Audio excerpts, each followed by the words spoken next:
طيب طيب بسم الله الرحمن الرحيم. السلام عليكم ورحمة الله وبركاته. الحمد لله رب العالمين، والصلاة والسلام على أشرف الأنبياء والمرسلين نبينا محمد وعلى آله وأصحابه ومن سار على نهجه واقتفى بأثره ودعا بدعوته واستنى بسنته إلى يوم الدين. سبحانك لا علم لنا إلا ما علمتنا إنك أنت العليم الحكيم. رب اشرح لي صدري ويسر لي أمري واحلل عقدة من لساني يفقه قولي. أما بعد. Baik, alhamdulillah, bersyukur kita kepada Allah Subhanahu Wa Taala. Pada petang ini kita dapat bertemu dalam majlis ilmu, itulah dalam perbahasan kita berkenaan dengan topik berkenaan dengan akidah. Dan lebih khusus lagi adalah kita membahaskan berkenaan dengan sebuah buku yang sangat baik diusahakan, diterjemahkan dan diringkaskan oleh Profesor Dr. Basri bin Ibrahim Al-Azhari waffaqahullah, iaitulah bantahan ulama kurun yang ke-6 Hijrah terhadap manhaj dan amalan melampau ahli sufi. Yang mana suka untuk anda ingatkan, kita bila kita membahaskan tentang bantahan ulama ini, ianya adalah dalam rangka kita nak mengetahui tentang keburukan dan untuk kita menjauhkan diri daripadanya. Sebagaimana yang disebutkan oleh Huzaifah bin Al-Yaman radhiyallahu anhu, sebagaimana dalam hadis dalam riwayat Imam Muslim, kana an-nas yas'aluna Rasulullah sallallahu alaihi wasallam 'anil khair wa kuntu sa'altuhu 'anil syarri makhafatan an yudrikani. Huzaifah bin Al-Yaman radhiyallahu anhu, dia berkata, zaman Nabi sallallahu alaihi wasallam ramai di kalangan sahabat yang suka bertanyakan tentang kebaikan. Tetapi aku bertanyakan, gemar dan suka bertanyakan kepada Rasulullah sallallahu alaihi wasallam tentang keburukan. Makhafatan an yudrikani. Kemudian Huzaifah kata, apa tujuan dia tanya tentang keburukan tu? Adakah untuk buat benda yang buruk itu, atau untuk terlibat dalam keburukan, atau terjebak dan terjerumus dalam keburukan? Tidak. Tetapi kerana takutkan keburukan itu terkena aku. Makhafatan an yudrikani. Jadi setengah orang ada, dia kata apalah buat kuliah cerita tentang keburukan, tentang kesalahan orang, nak cari aib orang, nak cari aib kumpulan ini, inilah puak-puak ni, dia kata nak mencari aib orang. Tidak. Ini adalah dalam rangka yang seperti mana yang difahami oleh para sahabat. Maknanya kita belajar tentang, kita cerita tentang keburukan, itu adalah salah satu daripada manhaj para sahabat dalam menuntut ilmu. Bukan kita nak kita kata nak tahu keburukan itu, kita nak terjerumus dan nak terlibat dalam keburukan itu, ataupun kita nak menuduh orang tanpa bukti. Tidak. Tetapi lebih pada sebagaimana kata Huzaifah tadi, makhafatan an yudrikani. Kerana takut kita nak dinding diri kita.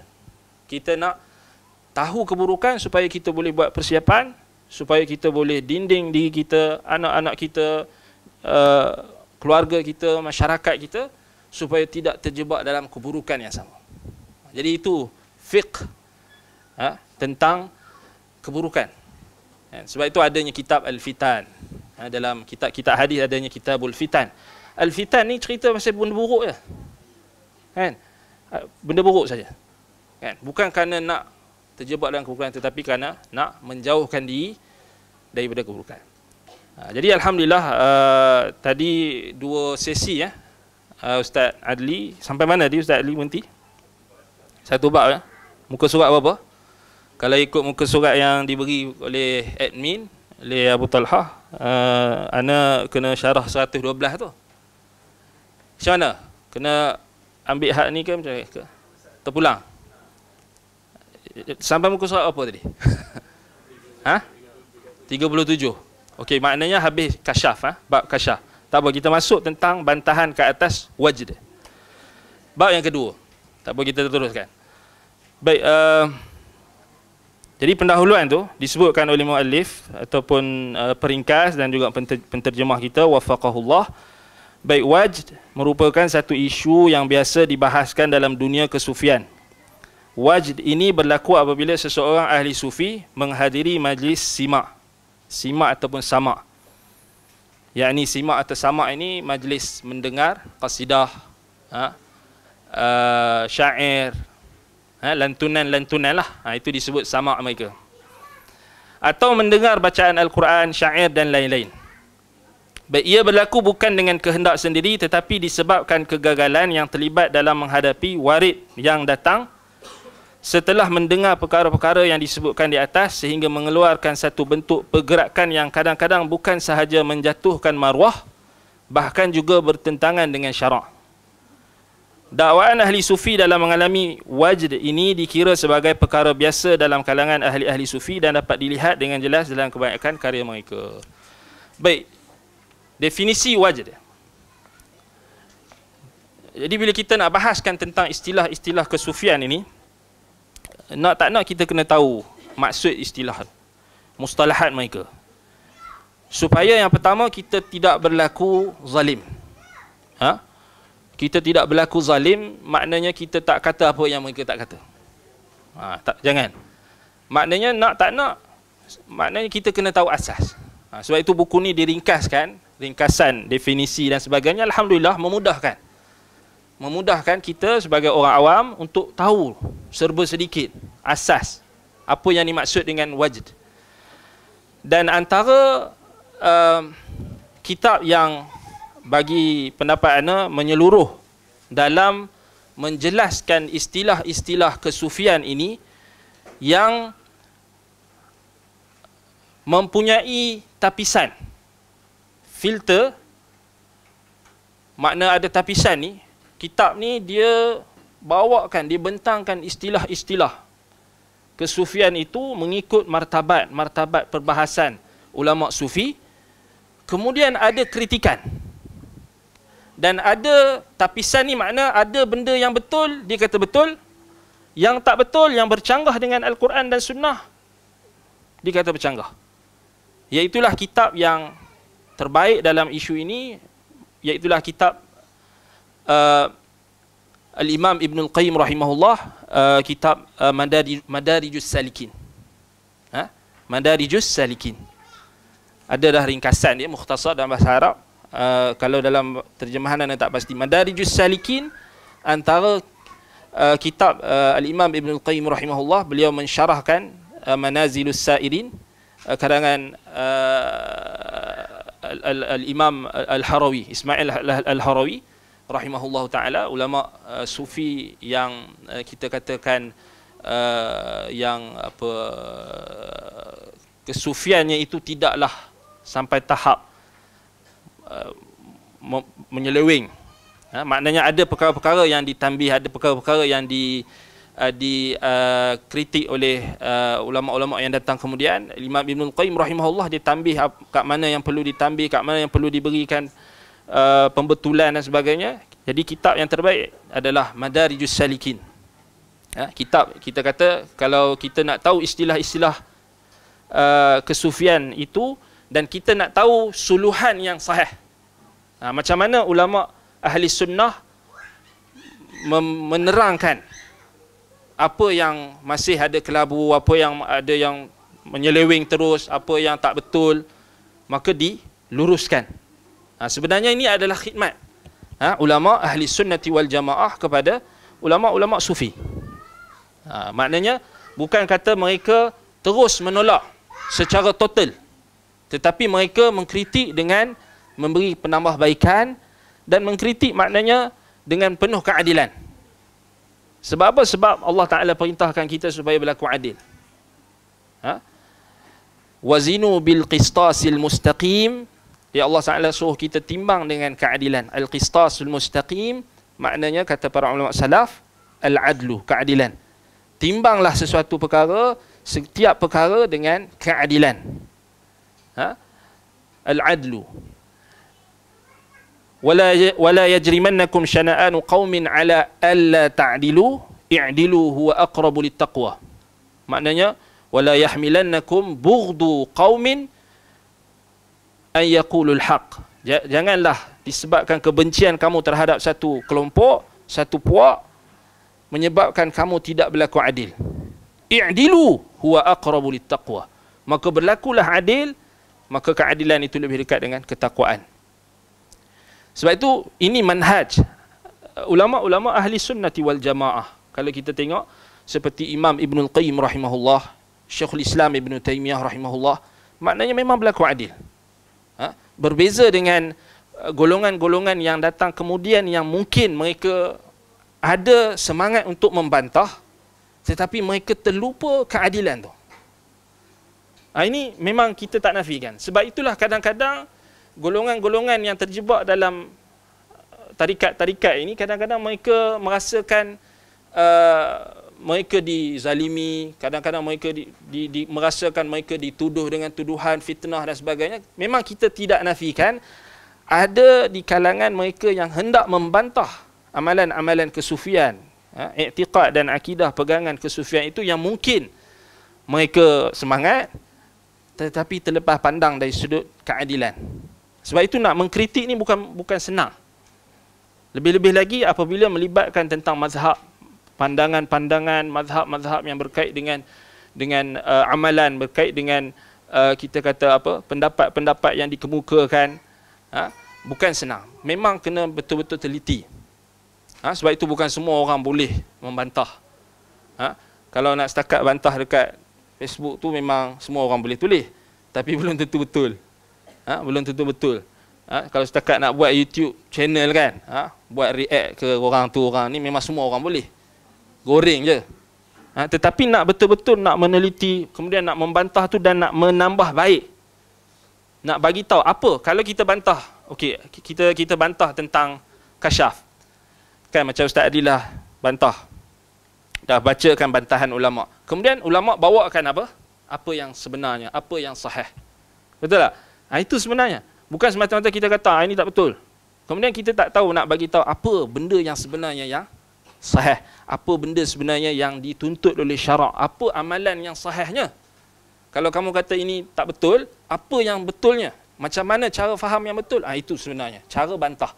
Sebab itu Alhamdulillah buku ini ada kriteria tersebut. Maknanya ada bantahan-bantahan daripada ulama kurun ke-6.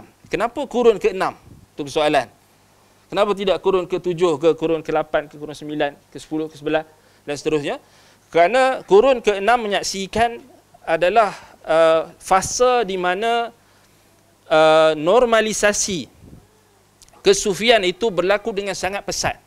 Kesufian yang dalam erti kata maknanya yang sudah masuk unsur-unsur asing, khususnya unsur-unsur batiniyah. Unsur-unsur kita kata falsafah asy-syarqiyah, yakni falsafah ketimuran seperti ajaran Gnostik, Hindu, Buddha dan sebagainya telah masuk meresap kepada sebahagian umat Islam yang berada pada kurun yang ke-6. Dan alhamdulillah Allah Subhanahu Wa Taala sentiasa menegakkan mereka-mereka di kalangan ahli ilmu, di kalangan ulama, di kalangan fuqaha yang sentiasa akan bangkit menjelaskan kebatilan, menentang kebatilan dan menjelaskan kebenaran. Dan alhamdulillah kita dah ada buku tu, maknanya senarai nama-nama ulama yang bantah tu kita dapat lihat ulama ni kata apa, Ibnul Arabi kata apa, Ibnul Jauzi kata apa, dan seumpamanya. Baik, jadi balik pada definisi wajd. Kalau kita tengok dalam buku ini dikemukakan ta'rifan daripada Al-Jurjani. Dia kata mendefinisikan wajd sebagai sesuatu yang muncul secara tiba-tiba ke dalam hati dan menempuhnya tanpa sebarang bebanan dan buat-buat. Baik, itu satu pendapat ataupun ta'rifan. Ada juga yang mengatakan wajd adalah sinaran yang bersinar ke dalam hati kemudian padam dengan cepat. Baik. Jadi ta'rifan ini kita akan lihat pelbagai ta'rifan, pelbagai penjelasan tentang maksud, apa maksud wajd. Tetapi kalau kita lihat macam mana sekalipun takrifan diberikan, hakikatnya yang dikira adalah hakikat perkara tersebut. Sebab itu kaedah menyebutkan al-ibrah bil musammayat la bil asma'. Ibrah maknanya kita nak tengok sesuatu perkara tu hakikatnya pada perkara yang dinamakan itu, musammayat. Hakikat dia. Bukan pada semata-mata penamaan, la bil asma', bukan pada nama saja. Contohnya kopi. Kan, kopi yang ada dekat dalam cawan ni. Dia hakikatnya kita tengok warna hitam. Jadi dia kopi. Rasa dia pahit-pahit manis sikit. Jadi dia kopi. Kalau kita ubah nama dia jadi sirap boleh tak? Dia tetap jadi kopi. Betul tak? Ubahlah sirap hitam. Ataupun orang apa dia cerita Piramli tu yang dia buat belakang arang. Dia buat kopi juga kan? Dia kata kopi. Dia kikih arang yang ada dekat punggung kuali kan? Kemudian dia kata kopi. Kopi. Tapi sedangkan benda tu arang. Kan? Jadi tidak dikira pada penamaan. Tak kira lah dipanggil kopi ke, dipanggil apa ke, hakikatnya benda tu arang.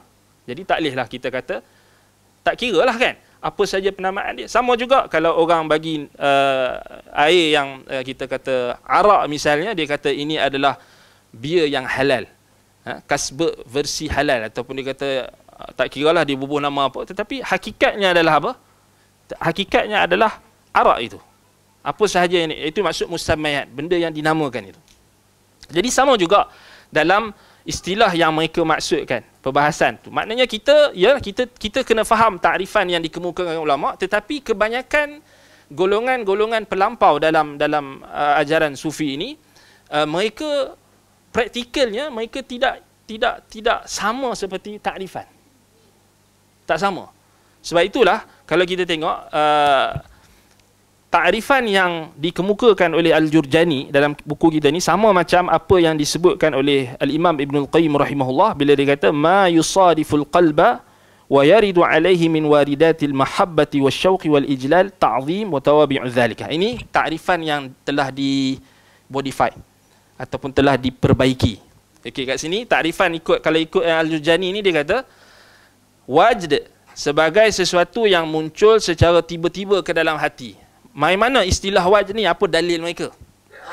Dalil mereka sebenarnya mereka ambil daripada hadis dalam Sahih Bukhari dan Muslim, hadis Anas bin Malik radhiyallahu anhu daripada Nabi SAW,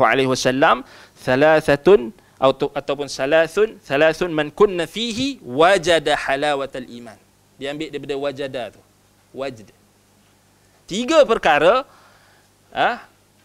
barang siapa yang ada padanya 3 perkara tersebut, maka dia telah mendapatkan kemanisan iman. Wajada. Jadi dia ambil daripada situ, dia pun kata inilah dalil adanya wajd. Tetapi takrifan wajd itu dipraktikkan oleh ahli sufi, yang itu yang dikritik oleh ulama. Maknanya apa maksud wajd di sisi mereka?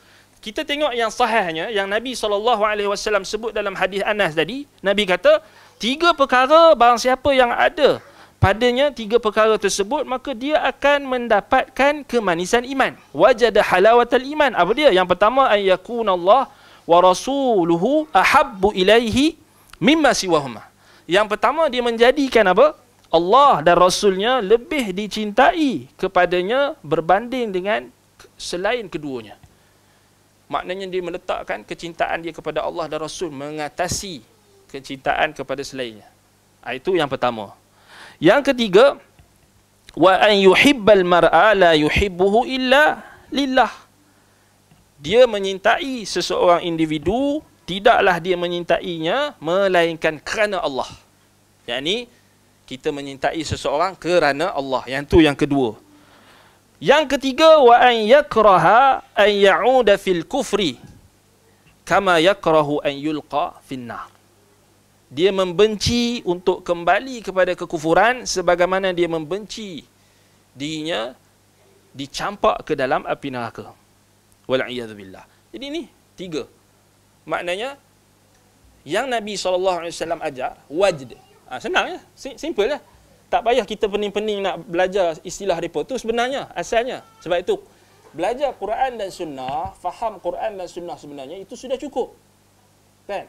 Tetapi ialah disebabkan oleh kita ni dah kurun ke berapa, kurun ke-6 pun ulama' masih bantah, kurun kita ni bertambah-tambah lagi lah. Kan? Yang tak cerdik ada, yang cerdik-cerdik, suam-suam cerdik ada, suam-suam jahil ada, jahil murakab ada, jahil macam-macam.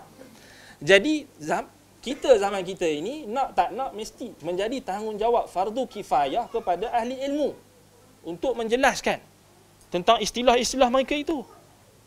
Dan kalau kita kembali kepada asal hadis tadi, simple kan? Ada pening ke nak faham? Ada kena menggelupur dulu ke? Okay. Dengar hadis tu menggelupur. Tak kan? Simple je. Baca dengan penuh keyakinan, kita baca hadis, kita dengar, dan ya, kalau kita menghayati, maknanya kita mungkin ada dalam hati kita ini rasa gerun, kemudian bila kita dengar neraka kan, kita rasa gerun. Kemudian dalam Al-Quran pun Allah Ta'ala sebut tentang orang-orang beriman, apabila dibacakan ayat-ayat Allah, gementar hati mereka kan, dan juga kita kata kulit mereka menjadi meremang disebabkan takutkan Allah kan. Jadi definisi wajid ini, kalau kita tengok ahli sufi yang menyeleweng ni, yang melampau, mereka ambil hak yang tu.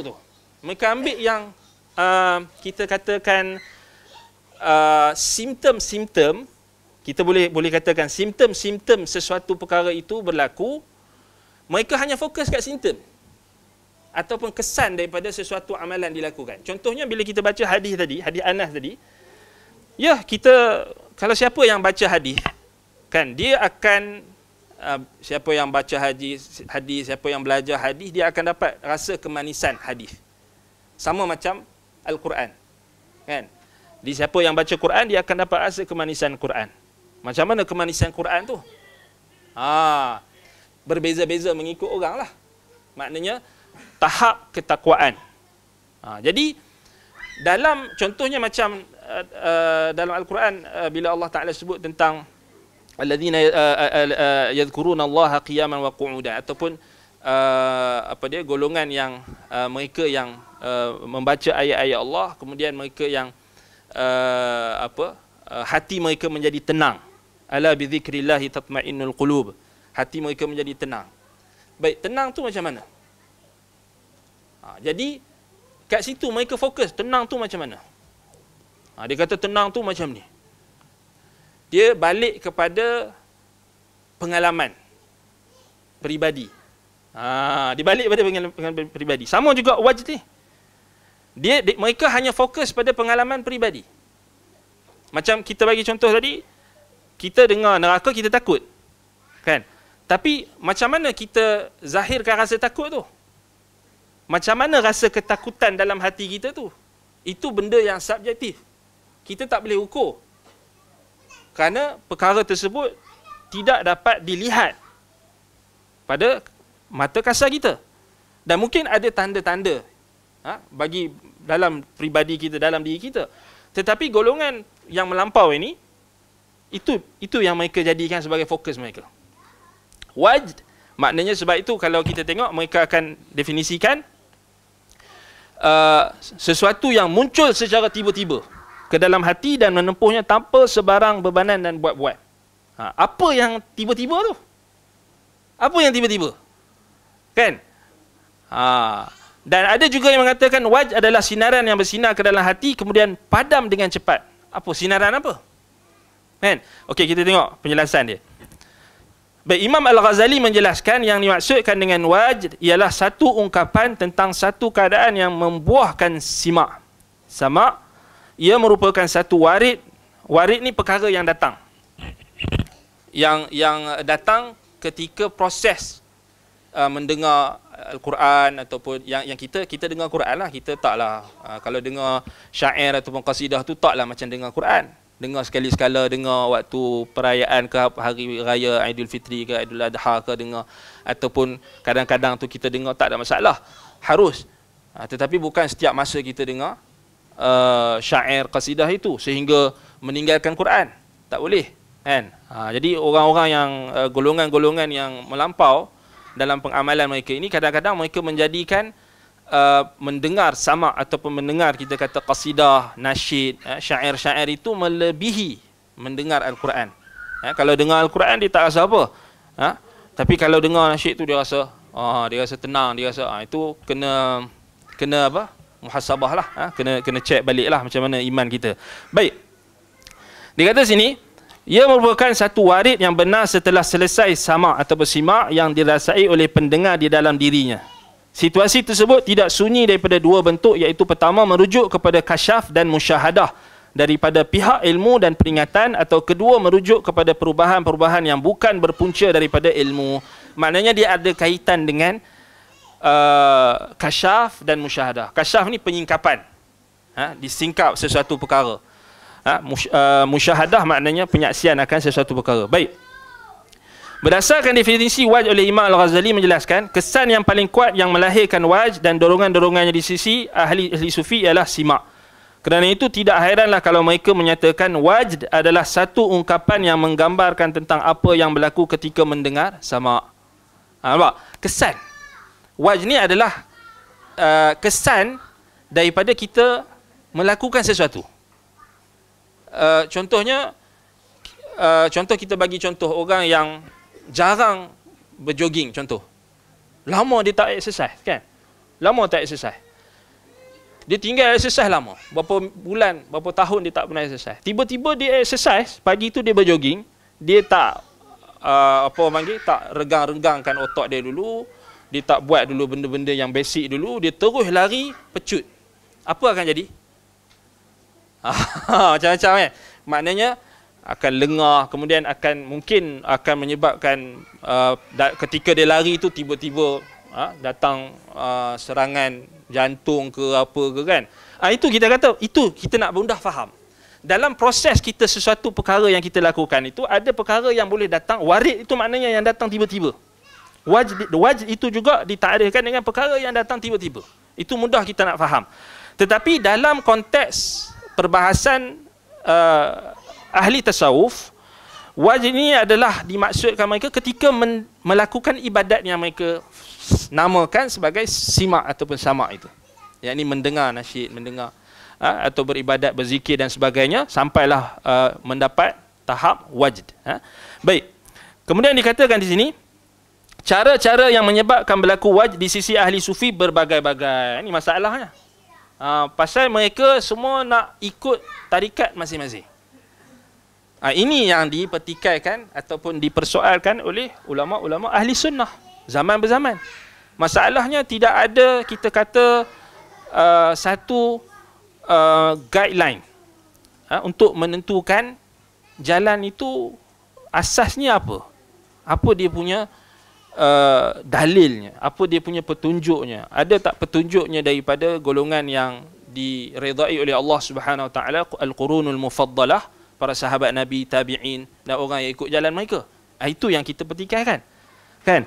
Baik. Jadi pelbagai itu yang masalah tu. Kadang-kadang berlaku wajh ketika mendengar ucapan yang indah.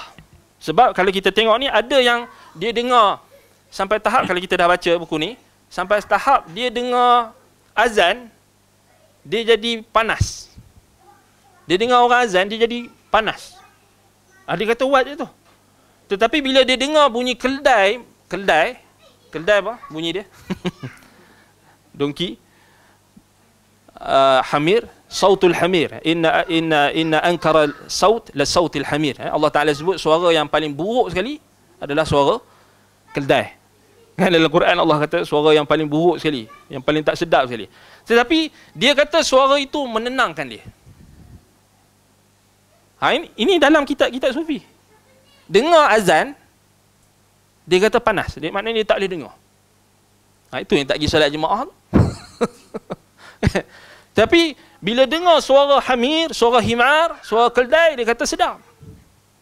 Tengok apa punya agama macam ni. Kan? Ini kita kata ada dalam catatan-catatan dan kita akan baca nanti. Baik. Kemudian dikatakan di sini, kadang-kadang berlaku ketika mendengar bacaan Al-Quran. Tak apalah kalau ketika dengar baca Al-Quran tu dia rasa takut, dia rasa gementar, dia rasa bergetar kulit-kulit dia, itu alhamdulillah, itu tanda dia beriman, kan? Itu tak ada masalah kalau wajib dalam maksud demikian.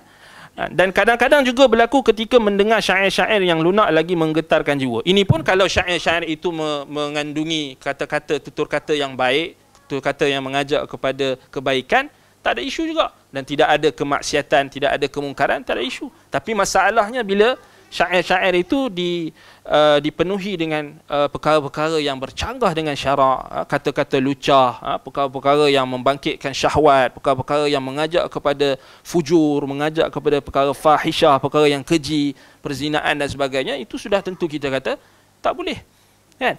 Baik, Imam Al-Ghazali mengemukakan kisah yang membuktikan ahli-ahli sufi kadang-kadang mengalami wajd ketika mendengar bacaan Al-Quran seperti kejutan, teriakan, pekikan, pingsan dan juga mengoyakkan pakaian. Ini tahap-tahap ni. Tetapi kita katakan sahabat Nabi, kita akan tengok nanti macam mana Ibnu Jauzi bantah, kan? Sahabat Nabi sehebat-hebat mereka pun tak ada dengar Al-Quran sampai pingsan.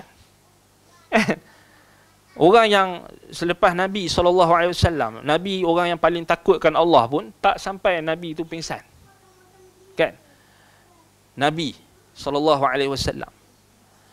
Abu Bakar As-Siddiq radhiyallahu anhu, sahabat Nabi yang paling afdal. Lepas pada Nabi-Nabi dan Rasul, dia yang paling utama sekali. Tak ada pun kita dengar riwayat Abu Bakar ni bergolek-golek ke lepas baca Quran tu, bergolek-golek, menggelupur ke. Macam sekarang kan, macam orang-orang geng-geng apa baca ruqyah tu, sikit-sikit menggelupur, sikit-sikit menggelupur, kan? Kadang-kadang kita pelik, kan? Baik, wajd juga berlaku dalam kalangan ahli-ahli sufi ketika mendengar syair-syair yang lunak dan menggetarkan jiwa. Ia melibatkan suara-suara syair yang disertai dengan alunan alat muzik. Itu tak boleh lah, kan? Perkara yang haram tak boleh lah. Sebagaimana yang berlaku kepada Ad-Duqi, di mana pada satu malam beliau pernah bangun pada waktu separuh malam sambil meraba-raba dan akhirnya jatuh dan kepalanya terkena lantai. Beliau bangun semula dan ketika orang ramai menangis mengenangkan apa yang berlaku kepada beliau, beliau rebah kerana mendengar satu syair yang dilantunkan pada masa itu. Itu kisah dia. Baik, bantahan ulama ke atas wajd. Baik, kita tengok yang ta'rifan yang sahih oleh Imam Ibn Al-Qayyim dulu. Baik, Imam Ibn Al-Qayyim rahimahullah, beliau kata wajd ini, ta'rif dia yang sahih, huwa ma yusadiful qalba wa yaridu alaihi min waridatil mahabbati wasyauqi wal ijlali wat ta'zim wa tawabi'i dhalika. Iaitulah apa yang apa dia kita kata datang kepada hati, bersentuh dengan hati dan datang kepadanya, iaitulah daripada warid-warid itu. Yakni warid-warid itu adalah perasaan ataupun kesan daripada al-mahabbah, kecintaan. Wasyauq, yakni kerinduan. Wal ijlal, pengagungan. Wa ta'zim, penghormatan dan pengagungan. Wa tawabi'u dzalika, dan perkara yang menurutinya. Maknanya dibalik kepada tiga perkara. Wajd ini dia adalah kesan apabila sesuatu ibadat yang kita lakukan, contohnya kita baca Al-Quran atau kita dengar Al-Quran, lalu datang warid-warid. Ini warid-warid ini perkara yang datang ke dalam hati kita, menyentuh hati kita. Apa yang datang tu? Perasaan apa yang datang? Yang pertama, al-mahabbah, kecintaan. Sebab apa? Sebab dalam hadis Anas, betul tak? Nabi kata, thalathun man kunna fihi wajada halawatal iman, ayakuna Allah wa rasuluhu ahabba ilaihima mimma siwahuma. Allah dan Rasul lebih dicintai, betul tak? Mahabbah, kan? Baik, yang kedua adalah asyauq, kerinduan. Asyauq, kerinduan. Nabi SAW, antara doa yang sabit daripada Nabi SAW, kalau tak salah dalam riwayat Imam Ahmad dan lain-lain, ataupun Imam Abu Daud, Imam Ahmad dan selainnya, tak salah Imam Abu Daud ataupun An-Nasa'i, yang penting dalam kutub Sittah, Nabi SAW dalam satu doa, Nabi doa, Allahumma inni as'aluka ladzatan nazari ila wajhik wasyauqa ila liqa'ik. Jadi itu hadis sahih. Ya Allah, aku memohon kepadamu kelazatan melihat wajahmu, Nabi SAW minta kelazatan yang paling lazat sekali, yang ini melihat wajah Allah. Itu kelazatan yang paling lazat, yang ini melihat wajah Allah ketika masuk ke dalam syurga nanti. Lilladzina ahsanul husna wa ziyadah, itu dalam surah Yunus. Bagi orang-orang yang melakukan kebaikan, Allah kata mereka akan mendapat al-husna, yakni syurga. Al-husna ulama salaf tafsirkan sebagai jannah, syurga. Wa ziyadah, dan tambahan, kata Nabi SAW, an-nadharu ila wajhillah, melihat wajah Allah. Jadi tambahan ziyadah dalam ayat tu, tambahan tu bonus. Kita kata bonus lah. Bila masuk syurga kita nak bonus. Bonus dalam bila dah masuk syurga adalah melihat wajah Allah. Jadi Nabi dalam doa baginda SAW, Nabi sifatkan melihat wajah Allah ni lazat, kelazatan. Sebab itu Imam Ibn Al-Qayyim rahimahullah dalam Nuniyahnya menyebutkan nikmat yang paling lazat sekali, tak ada dah yang nikmat paling lazat melainkan nikmat melihat wajah Allah. Sebab itu kita kena pakat-pakat cari doa tu, boleh Google cari doa tu, dan amalkan. Allahumma inni as'aluka ladzatan nazari ila wajhi. Kalau tak mau ambil yang panjangnya, dia sebenarnya hadis tu panjang, tapi kalau nak cut pun boleh. Maknanya kadang-kadang kita nak pelbagaikan doa kita kan, boleh. Harus untuk kita potong hadis untuk kita ambil sebagai satu doa yang khusus untuk kita amalkan, misalnya dalam sujud kita ke, ketika waktu malam ke, kita baca doa yang maknanya kita baca ketika waktu-waktu yang diperuntukkan, mustajab dan sebagainya. Tak ada masalah. Satu lagi Nabi minta wasyauqa ila liqa'iq, dan kerinduan untuk melihat ataupun kerinduan untuk bertemu denganmu, kerinduan menemuimu. Wasyauqa ila liqa'iq. Jadi Nabi SAW menyifatkan kerinduan itu memang maknanya sabit lah, maknanya kita kata rasa rindu kan, itu adalah perkara yang tak boleh dinafikan. Maknanya contohnya orang beriman, kalau dia katakan dia tak sihat, dia tak boleh pergi solat misalnya di masjid, cuba dia tak pergi masjid 2 hari, 3 hari, dia akan rasa rindu. Kalau dia orang beriman kan, kalau dia tak ada iman ataupun dia kurang iman, maknanya mungkin dia tak ada rasa apa lah. Dia tak rasa. Sama juga menghadiri majlis ilmu, mendengar majlis ilmu. Kalau dia lama sangat dia tinggal majlis ilmu tu, maknanya dia akan rasa rindu. Kerana kecintaan. Kerana kerinduan itu datang daripada kecintaan. Kerana kita tahu nilai sesuatu yang kita cintai. Kan? Sebab itu adanya kerinduan. Kerinduan tu dia mengikuti kecintaan. Sebab itu Nabi SAW tak nafikan hal tersebut. Cuma yang dibahaskan oleh ulama, adakah Allah bersifat dengan kerinduan? Tidak. Yang ada pada makhluk. Maknanya makhluk sahaja yang ada rindu. Kerana Allah Ta'ala tidak ada di dalam Al-Quran ataupun As-Sunnah yang sahih Allah menyifatkan dirinya dengan kerinduan. Kalau ada pun hadis-hadis yang tidak sahih, yang dhaif dan sebagainya. Baik, yang ada hanya diisbatkan oleh Nabi adalah kerinduan daripada hamba. Kalau kita setengah orang dia baguslah niat dia tu nak cakap dia rindu kat Allah, tapi dia guna cara tak betul. Maksud cara tak betul ni, dia kata tuan-tuan dan puan-puan, Allah rindukan kita. Boleh ke? Tak boleh. Sebenarnya tak boleh.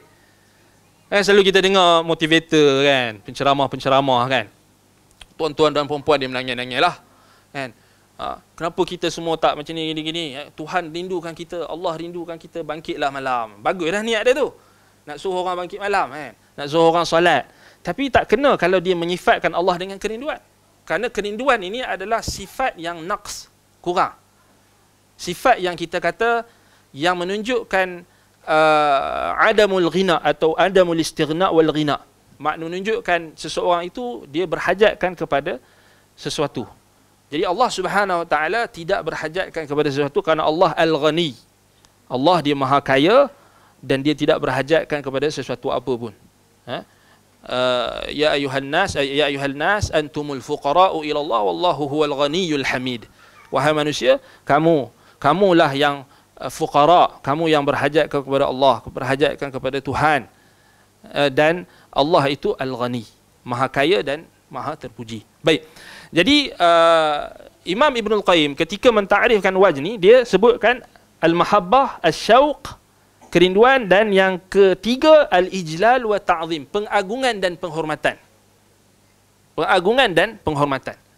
Dan apa sahaja yang mengikuti tiga perkara ini dalam proses seseorang itu nak menuju kepada Allah dalam ibadatnya. Jadi kita kena faham bahasa-bahasa kesufian ni, dia akan guna as-sayru ilallah, menuju, jalan menuju kepada Allah. Sebenarnya bukanlah kita kata itu tak betul, istilah tu kita kena tolak terus. Sebenarnya istilah tu ada asasnya daripada Al-Quran dan Sunnah. Ada asasnya, tetapi cuma ditafsirkan atau dipraktikkan dengan salah. Itu yang cara praktik yang salah tu yang kita kena perbetulkan. Kita kena tegur dan kita kena perbetulkan. Kan? Jadi macam juga wajib ni tadi. Jadi maknanya perasaan-perasaan yang datang ketika kita melakukan ibadat, yang datang dalam bentuk perasaan-perasaan yang berupa mahabbah, kecintaan. Rasa cinta kita kepada Allah. Rasa rindu kita. Rindu kita, contoh rindu kepada masjid, rindu kepada majlis ilmu, rindu.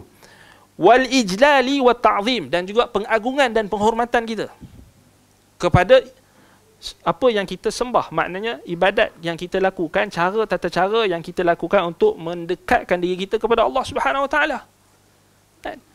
Jadi ambil contoh macam mushaf Al-Quran. Al-Quran yang ada di rumah kita.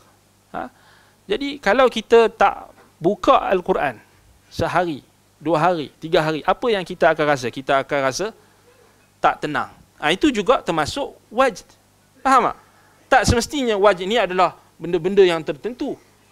Contohnya kita tak baca Quran. Contoh, katakan ada orang yang dia bermusafir, kemudian dia tak sempat nak baca Quran, katakan. Sepatutnya orang Islam dia tak ada lah alasan tak sempat baca Quran. Kalau tak boleh buka mushaf, ada phone kan. Paling kurang kena baca. Tak kira berapa banyak sekalipun, tapi kena baca, tak boleh kita tinggalkan bacaan Quran bila kita ni seorang Muslim.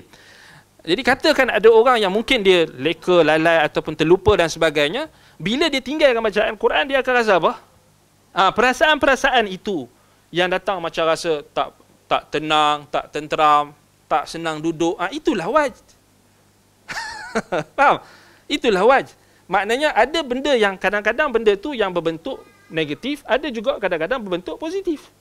Kadang-kadang dia dah baca Quran, dia buka mushaf, dia rasa semangat. Dia rasa semangat dan dia rasa happy, dia rasa tenang dan dia rasa mood dia baik. Dan itu juga wajib. Simple dan faham. Tak susah pun. Kan? Maknanya tak semestinya yang difahami oleh orang-orang yang melampau ni sampai nak kena menggelupur, kemudian jatuh kalau duduk atas kursi tu jatuh ke. Ada sampai yang tahap mati terus.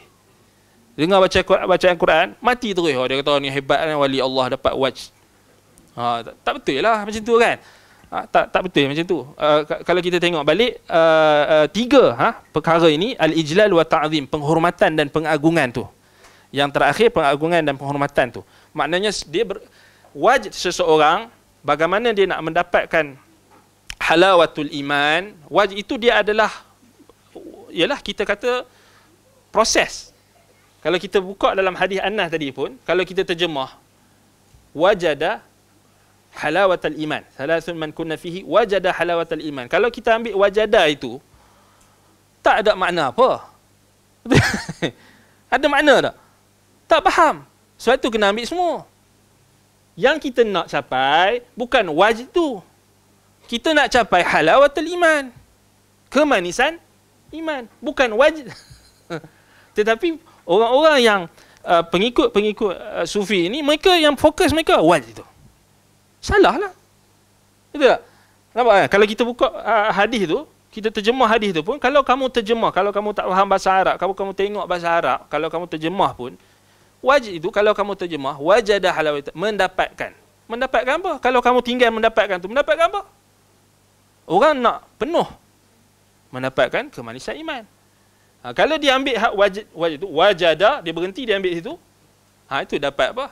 Kemanisan kekufuran. Na'udzubillah. Kan? Dapat apa? Wahyu syaitan. Na'udzubillah min dzalik. Betul lah. Itu cara dia. Sebab tu Quran dan hadis kena faham menyeluruh. Kena faham. Baca hadis tu kena bagi habis. Quran kena bagi baca habis. Ayat tu jangan ambil sekerat-sekerat. Itulah cara dia sebenarnya. Baik. Jadi Imam Ibn Qayyim dia bahas wajib ni, dia bahas detail. Dia bahas, dia kata wajh ni ada lebih kurang 4 martabat pula. Tapi menarik. Ibnu Qayyim bahas ni menarik. Dia bincang, wajh ni ada proses, maksudnya nak dapatkan sesuatu perkara yang mengikuti kecintaan, kerinduan, pengagungan dan penghormatan itu, ada 4 pula martabat nak sampai tahap tu. Yang pertama, yang paling adhafuha, yang paling lemah, dipanggil at-tawajud. At-tawajud dalam buku kita ni lah, buat-buat tu. Bebanan, sebarang bebanan dan buat-buat tu. Tanpa sebarang bebanan dan buat-buat. Bebanan kat situ maknanya takalluf. Buat-buat ni tasannu'. Maknanya memberat-beratkan diri, dia buat-buat benda tu. Ini tingkatan yang paling lemah sekali. Dan kata Imam Ibn Qayyim, wa huwa naw'un min at-takallufin wa ta'ammulin wa istid'a'. Ni adalah jenis yang kita kata orang yang buat ni selalunya hak ni lah. Hak yang melampau-lampau ni lah. Yang mana dia buat-buat. Kan? Jadi buat-buat ni macam tasannu' ni, contohnya banyak, tasannu' ni banyak. Contohnya macam ulama bahaskan tentang orang membuat-buat rasa zuhud, atau membuat-buat menampakkan dirinya zuhud. Contohnya dia pakai baju compang-camping padahal dia mampu, tapi sengaja, kenapa kamu pakai ni? Kerana aku zuhud. Itu tasannu'. Jalan tu dia tundur, ya kan? Tundur apa? Kononnya tidak menunjukkan dia zuhud. Itu tasannu'. Itu tasannu'. Jadi itu sebenarnya benda yang disebutkan oleh para ulama sebagai satu benda yang dilarang oleh syarak. Kita buat-buat. Supaya orang nampak kita ni, kononnya ini sengaja pakai baju tak cantik. Padahal dia mampu. Patutnya dia bersyukur dengan nikmat Allah, dia pakailah baju cantik-cantik. Tak ada masalah. Bukan melampaui batas, menutup aurat. Kan? Apa yang Allah Ta'ala mudahkan baginya, tak jadi masalah. Sebab itu Ibnu Abbas radhiyallahu anhuma ketika berhadapan dengan golongan Khawarij. Ibnu Abbas kan dia pakai cantik-cantik. Jadi Khawarij tuduh Ibnu Abbas dunia. Kan? Ketika waktu Ali ketika hantar Ibnu Abbas kan, untuk berdebat dengan puak-puak Khawarij, Ibnu Abbas saja pakai baju cantik-cantik. Tapi puak-puak Khawarij ni dia tuduh Ibnu Abbas dunia. Kan? Jadi kadang-kadang ada juga orang yang dia tak perasan dia ada ciri-ciri Khawarij tu. Dia bukan Khawarij tapi dia ada ciri-ciri Khawarij tu. Kan? Dia tengok kawan dia pakai kereta besar sikit, dia tuduh dunia. Kan? Dia tengok kawan dia tu makan kedai mahal sikit, makan steak ke apa ke, dia tuduh dunia. Tak boleh tengok orang. Kan? Kadang-kadang itu tak boleh. Maknanya itu juga adalah kesan daripada tasannu' dan takalluf. Tasannu' dan takalluf. Kita diperintahkan untuk pertengahan lah. Tidak kita kata tidak maknanya wa amma bi ni'mati rabbika fahaddits, nikmat Allah tu hendaklah kamu ungkapkan, hendaklah kamu sebut-sebutkan, dan antaranya menzahirkan nikmat. Dan Allah Ta'ala cintakan hamba-Nya yang menzahirkan nikmat yang telah Allah Ta'ala berikan. Sebab itu Nabi SAW tidak mengkhususkan pakaian baginda hanya satu pakaian je, betul tak? Nabi tak kata pakai suf saja, tak pakai baju yang sekian-sekian macam ni saja. Nabi kadang-kadang Nabi akan pakai baju kain macam ni, Nabi akan pakai baju warna ni, Nabi akan pakai baju macam ni. Menunjukkan apa? Keluasan. Tetapi yang penting adalah tidak melampaui batas. Kan? Jadi wajh ini peringkat martabat yang pertama ni, at-tawajud ni, itulah yang dibuat-buat. Contohnya macam menangis kan? Menangis. Sebab itu ulama bezakan antara orang yang betul-betul menangis dengan orang yang mutabaki, orang yang pura-pura menangis ataupun buat-buat menangis. Tetapi dalam banyak-banyak perkara, ada satu saja perintah yang Nabi SAW suruh kita untuk usahakan untuk menangis. Antaranya mendengar bacaan Quran. Kena usaha, kena paksa diri kita untuk menangis. Ataupun buat-buat menangis untuk mendapatkan tangisan tu. Sebab antara fadilat air mata yang mengalir kerana takutkan Allah adalah apa? Dilindungi oleh Allah Subhanahu Wa Taala, mendapat naungan Allah pada hari yang mana tidak ada perlindungan dan naungan melainkan naungannya. 7 golongan tu kan. Wa rajulun dzakarallaha khalian fafadat ainah. 7 golongan yang akan mendapat naungan, di bawah naungan pada hari yang yauma la dhilla illa dhilluhu, pada hari yang tiada naungan melainkan naungan Allah. Antaranya seorang lelaki atau seorang wanita, seorang individu yang mengingati Allah secara bersendirian. Dia bukan depan-depan orang ramai. Menangis depan-depan orang ramai ni, ada something wrong lah. Macam tu lah maksud dia.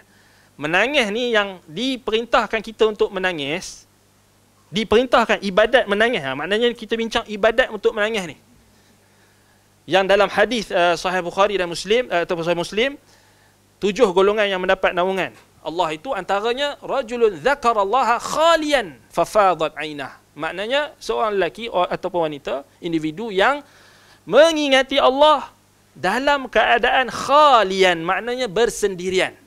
Fafadat ainah, lalu menitiskan air mata, mengalirkan air mata. Setengah di kalangan orang-orang sufi ni, mereka akan menzahirkan tangisan tu di hadapan orang dengan dibuat-buat. Ya, memanglah kita tak diperintahkan untuk menghukum isi hati mereka, tetapi itu termasuk dalam, ialah kalau kita tengok itu yang ulama bahagikan tu, menangis yang buat-buat ni. Sebab kita zaman sekarang ni, kita zaman penuh lakonan. Betul tak? Zaman lakonan ni, orang yang jadi pelakon ni sudah menjadi, kita kata apa, kebiasaan. Di mana-mana ada orang yang pandai berlakon. Kan? Pandai berlakon. Jadi kalau kita lihat, kita bandingkan dengan hadis Nabi SAW yang sebut tentang tangisan. Okey, tangisan ni dia dalam bentuk wajd ke atau tak? Proses. Sebab tangisan ni dia proses, maknanya sama ada tangisan kerana kerinduan, kerana kecintaan, kerana apa lagi? Kerana pengagungan, ta'zim wal ijlal. Baik. Ada orang yang memang dia, walaupun dia duduk ramai-ramai orang, memang dia baca Quran dengan kawan-kawan dia, tiba-tiba dia menangis. Itu tak jadi masalah. Itu bukan tasannu'. Itu bukan buat-buat. Nak buat macam mana? Ataupun ada orang yang dia ceramah, kemudian dia menitiskan air mata. Dia bagi kuliah macam Nabi SAW dan para sahabat. Itu menunjukkan kelembutan hati mereka. Kan? Tetapi ada satu golongan yang mana mereka ini menzahirkan tangisan mereka untuk menarik simpati. Untuk supaya orang kata mereka ni zuhud, orang untuk mengatakan mereka ini apa, lembut hati dan sebagainya. Dan termasuklah perkara ini adalah perkara yang kita katakan, kalau kita comparekan dengan apa yang Nabi SAW sebut, asalnya tangisan yang betul-betul yang Allah Ta'ala akan berikan, kita kata apa, ganjaran yang hebat itu adalah tangisan yang dilakukan dengan ikhlas. Kan? Zakarallaha khalian, mengingati Allah dengan dalam keadaan bersendirian. Sebab itu kita katakan, kalau nak menangis tak payahlah buat live tangisan perdana kan lepas ni. Sekarang ni macam-macam teruk sekarang ni. Kita kata orang ni macam-macam kreatif dia tu. Teruk bukan apa, teruk pasal kreatif dia tu lain macam. Ya. Munajat perdana tu dah biasa dah. Selawat perdana dah biasa dah. Kan? Lepas ni buat tangisan perdana. Semua nak perdana kan. Kan? Ini kita bagi idea tapi jangan buat lah. Tak kira kata, bagus lah ni. Baguslah ustaz ni dia bagi idea kat kita. Jangan. Tak pernah dibuat orang. Jadi benda-benda macam tu, kita katakan, kalau dilakukan dengan dibuat-buat, maka itu adalah, kalau ikut martabat ahli sufi, itu paling lemah sekali. Ni kita bincang hak ikut ahli sufi ni. Ahli sufi kata hak tu paling cikai. Paling lekeh sekali. Tapi sebaliknya hak yang pok-pok melampau dalam sufi ni, mereka kata itulah hak yang bagusnya. Kerana mereka mungkin tak tahu. Baik, yang kedua al-wajdu, tingkatan yang kedua,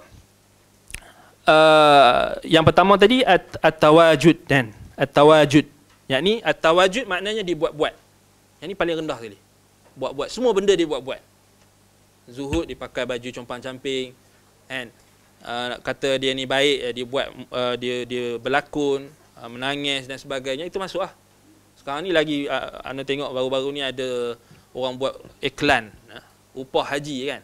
Oh, dia menangis-nangis lagi yang siap, oh isteri keluarga saya dapat buat ini kan, gini. Tapi kadang-kadang kita risau tengok takut jadi benda tu kita kata jadi permainan. Maknanya orang memain emosi masyarakat, orang manusia ni untuk kita kata untuk mempromotkan sesuatu yang mungkin kita tak tahu kesahihan, keabsahan. Sama lah juga orang yang kongsikan hadis-hadis palsu, cerita-cerita tak ada asas, la aslalahu, cerita-cerita khurafat, cerita-cerita yang tak ada basic dalam Quran dan Sunnah, tapi dia menangis-nangis, kan. Macam itulah juga dia menangis-nangis tu, kan. Tapi kita katakan itulah yang paling lemah sekali. Yang paling lemah sekali. Yang kedua, tingkatan yang kedua, al-mawajid. Al-mawajid.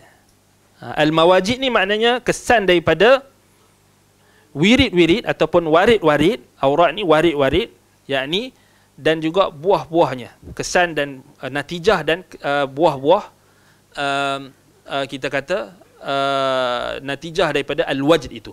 Ini dia atas sikit daripada tingkatan pertama tu. Dia bukan buat-buat, dia memang kesan, memang betul. Maknanya dia dengar Al-Quran memang dia rasa takut. Dia dengar Al-Quran tu dia rasa dia tengok misalnya kita bagi contoh, dia tengok orang misalnya circle yang ada dekat tempat dia tu semua orang berbangga-bangga dengan pakaian dan sebagainya, dia pun mengambil pendekatan untuk memilih pakaian yang sederhana. Jadi itu betul. Itu kita tak boleh nafikan. Contohnya satu tempat tu katakan semua berbangga-bangga dengan harta benda, kan, kekayaan. Macam kita tengok orang dekat media sosial hari ini, kan, menunjukkan kekayaan, berbangga-bangga dengan kemewahan dan sebagainya, dan dia ambil pendekatan untuk meninggalkan perkara tersebut kerana dia rasa benda tu dapat datang dari perasaan dia, perasaan benda itu dia mengurangkan pengagungan dan penghormatan dia kepada Allah. Misalnya balik kepada al-ta'zim wal ijlal tadi, dan dapat mengurangkan rasa penghormatan dia. Akhir sekali dia lebih cintakan kepada dunia dan sebagainya. Yang kedua ini, martabat yang kedua ni maknanya baru sampai. Yang first tadi tak sampai pun sebenarnya, buat-buat. Banyak berlakon tu. Yang ketiga, martabat yang ketiga, al-wajdu.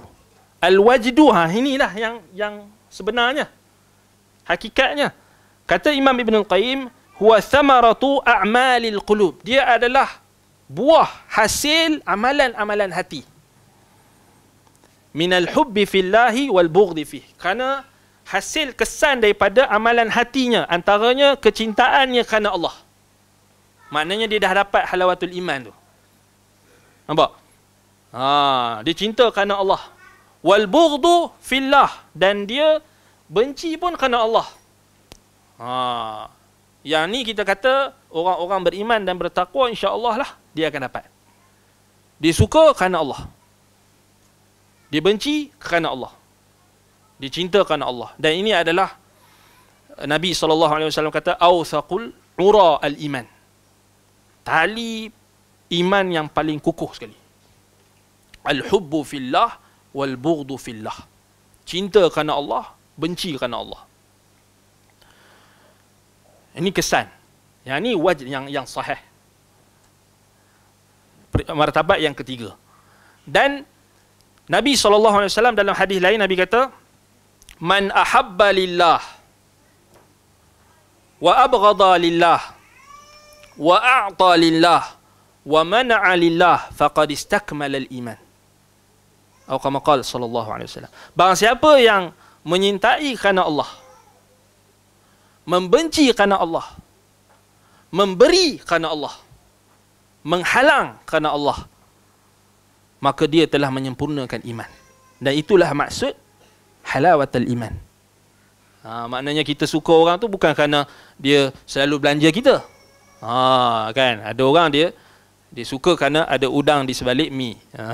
Kan? Kerana dia ni rajin belanja kita, jadi kita pun suka dia. Bila dia cut dia punya belanja tu, dia berhenti belanja kita, kita pun benci dia. Tak boleh. Maknanya kita kena cinta Kena benci kerana Allah. Kena usahakan dan kena belajar untuk dapatkan wajd ini. Yang ni yang sahih ni. Yang sahih. Yang kita dengar daripada kuliah-kuliah asatizah kita mengaji akidah, mengaji akidah, itu kita nak dapat itulah. Kita nak dapat wajd. Siapa kata mengaji akidah tak boleh dapat wajd?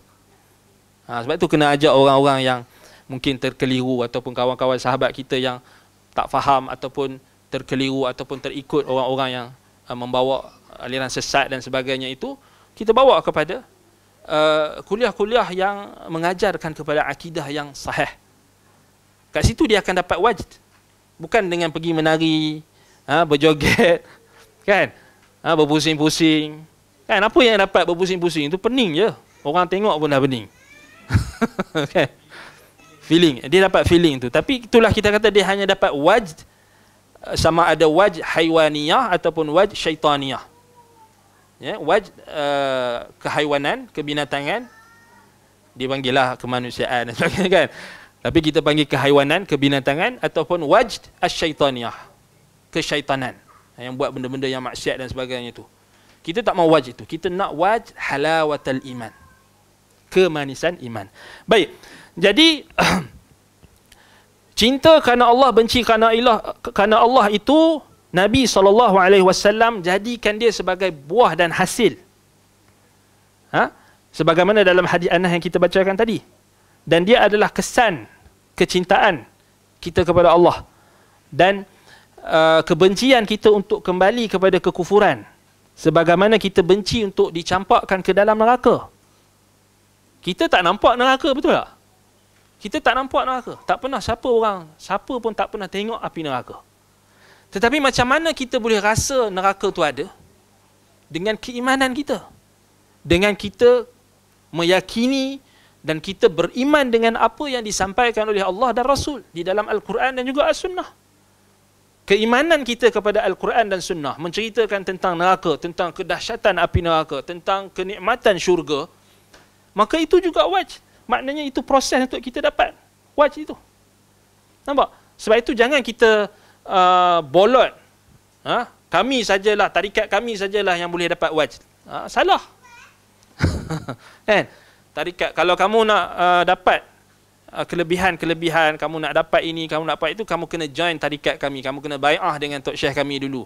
Itu membolot. Kan? Maknanya menganggap bahawasanya kebenaran itu datang daripada dia saja. Sedangkan dia telah menyempitkan sumber-sumber kebenaran.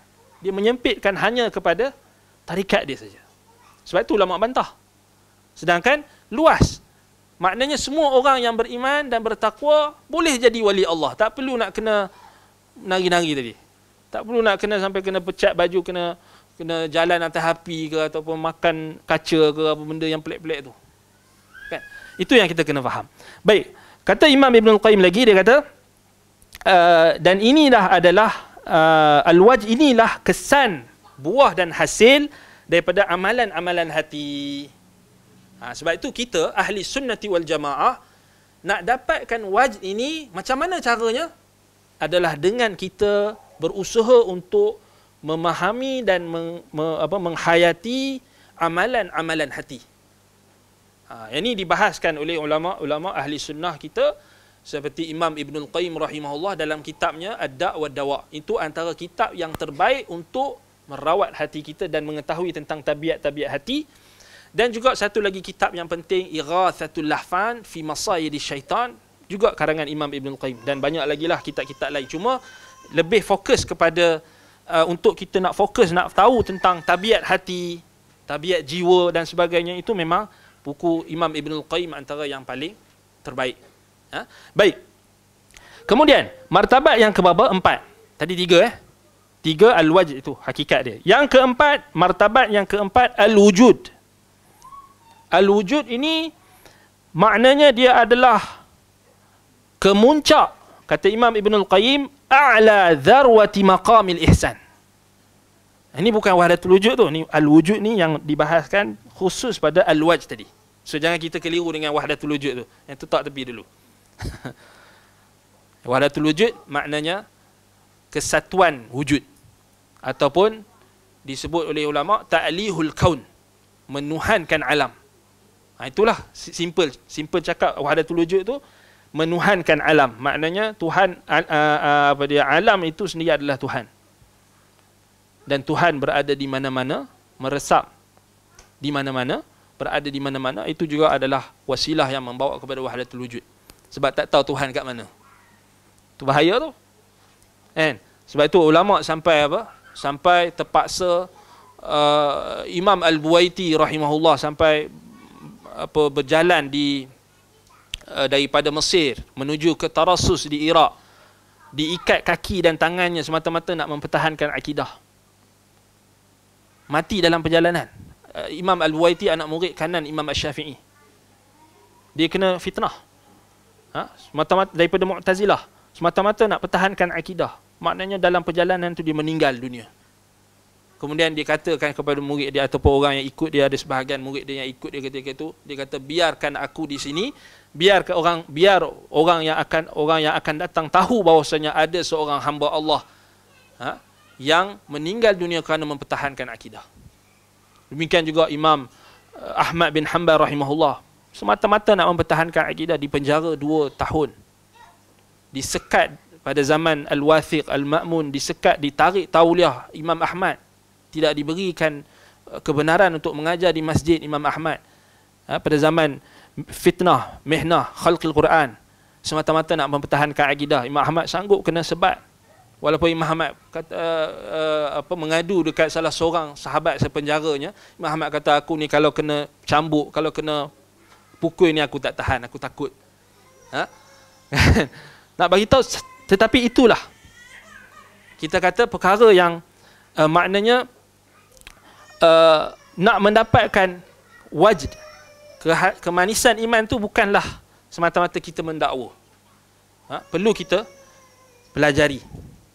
Belajar dengan maknanya dengan guru yang benar, belajar dengan manhaj yang benar, kitab yang benar, guru yang benar. Inna hadza ilma dinun fanzuru amman ta'khudhuna dinakum. Sesungguhnya ilmu itu agama, maka lihatlah daripada siapa agama yang kamu ambil. Itu penting. Baik. Jadi martabat yang keempat tu al-wujud, bukan wahdatul wujud tadi.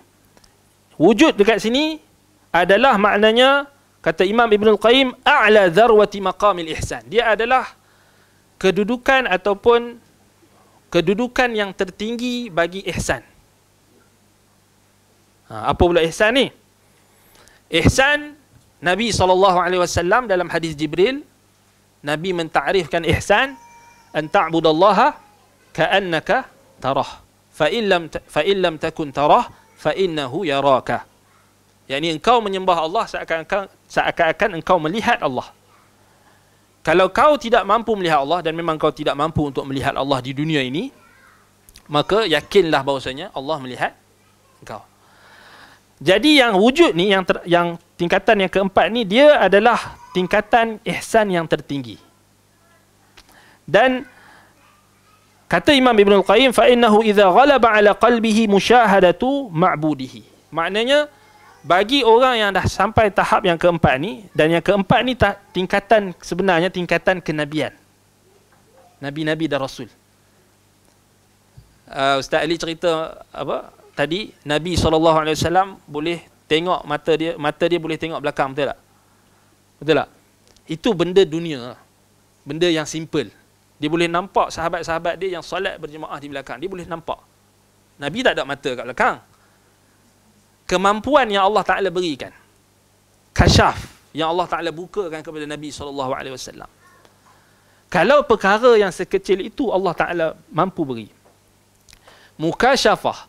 Dan dalam kategori ini, maqam al-ihsan, kedudukan ihsan yang tertinggi, yang kalau kita ikut kategori yang keempat ni, al-wujud, maknanya para Nabi dan Rasul ni, mereka melihat di dalam hati mereka itu sudah sampai tahap mereka melihat penyaksian bahawasanya apa sahaja yang mereka lakukan, maknanya mereka ka'annaka tarahu, an ta'budallaha ka'annaka tarah, mereka benar-benar melihat Allah.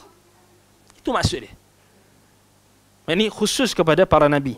Dan sebahagian ulama kata juga kepada para sahabat yang awliya, di kalangan awliya, di kalangan sahabat yang dapat tahap itu. Tetapi yang kita nak selamat, kita kata Nabi-Nabi lah, sebab hari ni semua orang mengaku wali. Betul tak? Semua orang mengaku wali. Dia ni wali, dia tu wali. Ini wali, ada siap buat wali band lagi, band wali, wali band. Macam-macam wali. Tak tahu kita mana wali yang betul. Tak tahu kita pening. Jadi kita kata balik pada yang selamat lah. Kita kata yang ni khusus pada Nabi lah. Khusus pada Nabi. Sebab susah sangat orang hari ni semua mengaku wali. Baik. Dan kalau wali pun yang boleh sampai tahap tu, dia adalah wali yang pada tingkat yang tertinggi, iaitu apa, di kalangan sahabat Nabi. Kan? Macam Umar, macam Abu Bakar, dan sahabat-sahabat Khulafaur Rasyidin. Baik. Kemudian kata Imam Ibn Qayyim lagi, hatta ka'annahu yarah. Jadi seakan-akan dia melihat Allah. Wa tamakkana fi dhalika sara lahu malakatan khamidat ahkam nafsihi wa tabaddala biha ahkam ukhra wa tabi'at thaniyah hatta ka'annahu unshi'a nash'atan ukhra ghayra nash'al ula wa wulida waladan aw wiladan jadida. Ini bahasa-bahasa yang agak susah untuk kita nak terjemahkan, tetapi balik pada buku kita ini. Yang ni sampai 4 ni sinilah. Maknanya Imam Ibn Qayyim dia sebut yang keempat ni maknanya betul lah. Sebab Nabi dah bagi tahu dalam Al-Ihsan, an ta'budallaha ka'annaka tarah. Melihat, kamu menyembah Allah seakan-akan kamu melihat Allah. Dan kalau kita faham hadis tersebut, ka'annaka tarah, seakan-akan melihat Allah, dia tidak kata, Nabi SAW tidak kata melihat Allah secara hakiki. Yang ini ada ka'annaka, seakan-akan. Kan? Seakan-akan. Jadi kat situ ulama-ulama akidah pun bahaslah, boleh tak Nabi melihat Allah di dunia ini? Itu yang jadi khilaf tu. Boleh tak, kan? Jadi yang sahihnya Nabi SAW tidak lihat Allah Ta'ala ketika Isra' dan Mi'raj yang dibahaskan oleh ulama, ketika naik ke Sidratul Muntaha, ketika bertemu dengan Allah. Yang sahihnya Nabi SAW tidak melihat. Dalilnya adalah hadis Abu Dzar Al-Ghifari radhiyallahu anhu dalam Sahih Muslim. Abu Dzar bertanya kepada Nabi SAW, hal tara rabbak? Hal tara rabbak? Adakah engkau melihat Tuhanmu? Kemudian Nabi SAW menjawab, nurun anna arah. Cahaya, macam mana aku nak tengok? Cahaya tu cahaya apa? Cahaya, sebahagian ulama kata cahaya hijab Allah. Sebab dalam hadis lain Allah Taala, Nabi SAW kata, wa hijabuhu nur, wa hijabuhu nur. Hijab yakni tirai yang memisahkan antara Allah dengan makhluknya itu cahaya. Dalam Ar-Raddu 'ala al-Jahmiyah oleh Imam Ad-Darimi, Imam Ad-Darimi bawakan satu riwayat daripada Ibnu Umar menyebutkan hijab Allah itu mempunyai lapisan-lapisan yang banyak. Dikatakan ribuan lapisan, dan berselang-selang lapisan itu antara cahaya api, dan itu menguatkan riwayat, sebahagian riwayat lain yang mengatakan ra'aitun narah. Nabi kata, aku melihat api. Maknanya boleh dikompromikan, sebab ada riwayat daripada Ibnu Umar, riwayat itu sahih. Disebutkan hijab Allah itu makhluk lah. Maknanya hijab Allah itu yang memisahkan antara Allah, zat Allah dengan makhluk. Dan kalau disingkap hijab itu akan musnahlah seluruh makhluk. Sebab itu Nabi Musa AS minta tengok Allah dalam surah apa? Surah Al-A'raf kalau tak salah. Ke Al-An'am. Al-A'raf atau Al-An'am. Nabi Musa minta tengok Allah, kan? Allah Ta'ala bagi tak? Allah Ta'ala rahmat dekat Nabi Musa. Allah Ta'ala suruh tengok dekat unzur ilal jabal. Tengok dekat bukit. Kalau kamu tengok dekat bukit, kalau bukit tu tetap, fa in istaqarra makanahu fasawfa tarani. Kalau kamu tengok bukit tu tetap, gunung itu tetap di tempatnya, kamu akan tengok aku. Falamma tajalla, bila Allah Ta'ala, kata Ibnu Abbas, Allah Ta'ala tajalli, maknanya Allah Ta'ala buka hijabnya sebesar ini je. Sebesar ini. Pecah, hancur, berkecai. Gunung yang solid itu, gunung yang kukuh itu berkecai, dan wa kharra Musa sa'iqa, dan Musa pingsan. Ini maknanya tak boleh tengok Allah. Kan, itu dalil menunjukkan kat dunia ni kita tak boleh tengok Allah. Tak mampu, sebab akal kita takkan mampu untuk capai. Panca indera kita tak boleh nak capai. Dan itu dalil menunjukkan apa? Kat dunia ni tak boleh melihat Allah. Dan dalil yang paling jelas ni hadis Abu Dzar tu. Bila Abu Dzar tanya Nabi, Nabi kata, macam cahaya, macam mana aku nak tengok cahaya? Kan? Macam kita tengok cahaya yang kita tengok ni, boleh tak kita nak pandang lama? Tak boleh juga. Sakit mata kita. Tengok matahari pun akan rosak mata kalau tanpa ada. Cuba, ada orang boleh tengok matahari dengan mata kasar? Ada tak? Akan rosaklah mata, kan?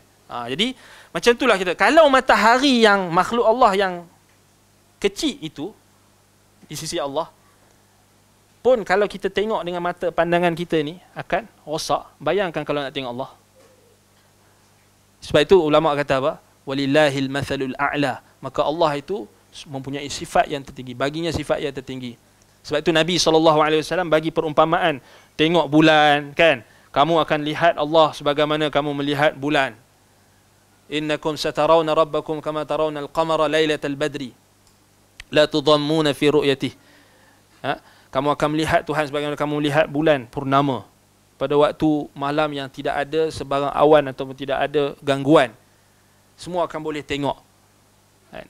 Kemudian Nabi SAW bagi tahu dekat sahabat, Allahu a'zam wa ajal. Allah itu lebih agung dan lebih mulia daripada bulan tu.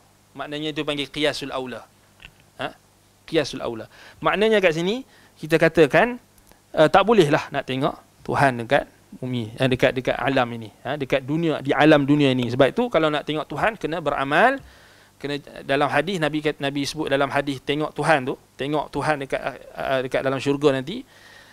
Nabi bagi tahu kalau siapa yang mampu untuk menjaga dua solat, solat asar dan solat subuh, kalau tak salah, solat subuh dengan asar, maka hendaklah dia menjaga solat tersebut. Itu antara faedah ataupun fadilat kita menjaga solat asar dan solat subuh. Antaranya jaminan Nabi dalam, kalau hadis tu, base pada hadis tu, jaminan Nabi SAW akan dapat lihat wajah Allah. Antaranya kalau kita betul-betul menjaga solat kita. Bukan kata solat asar dengan subuh saja, semua solat, semua waktu solat.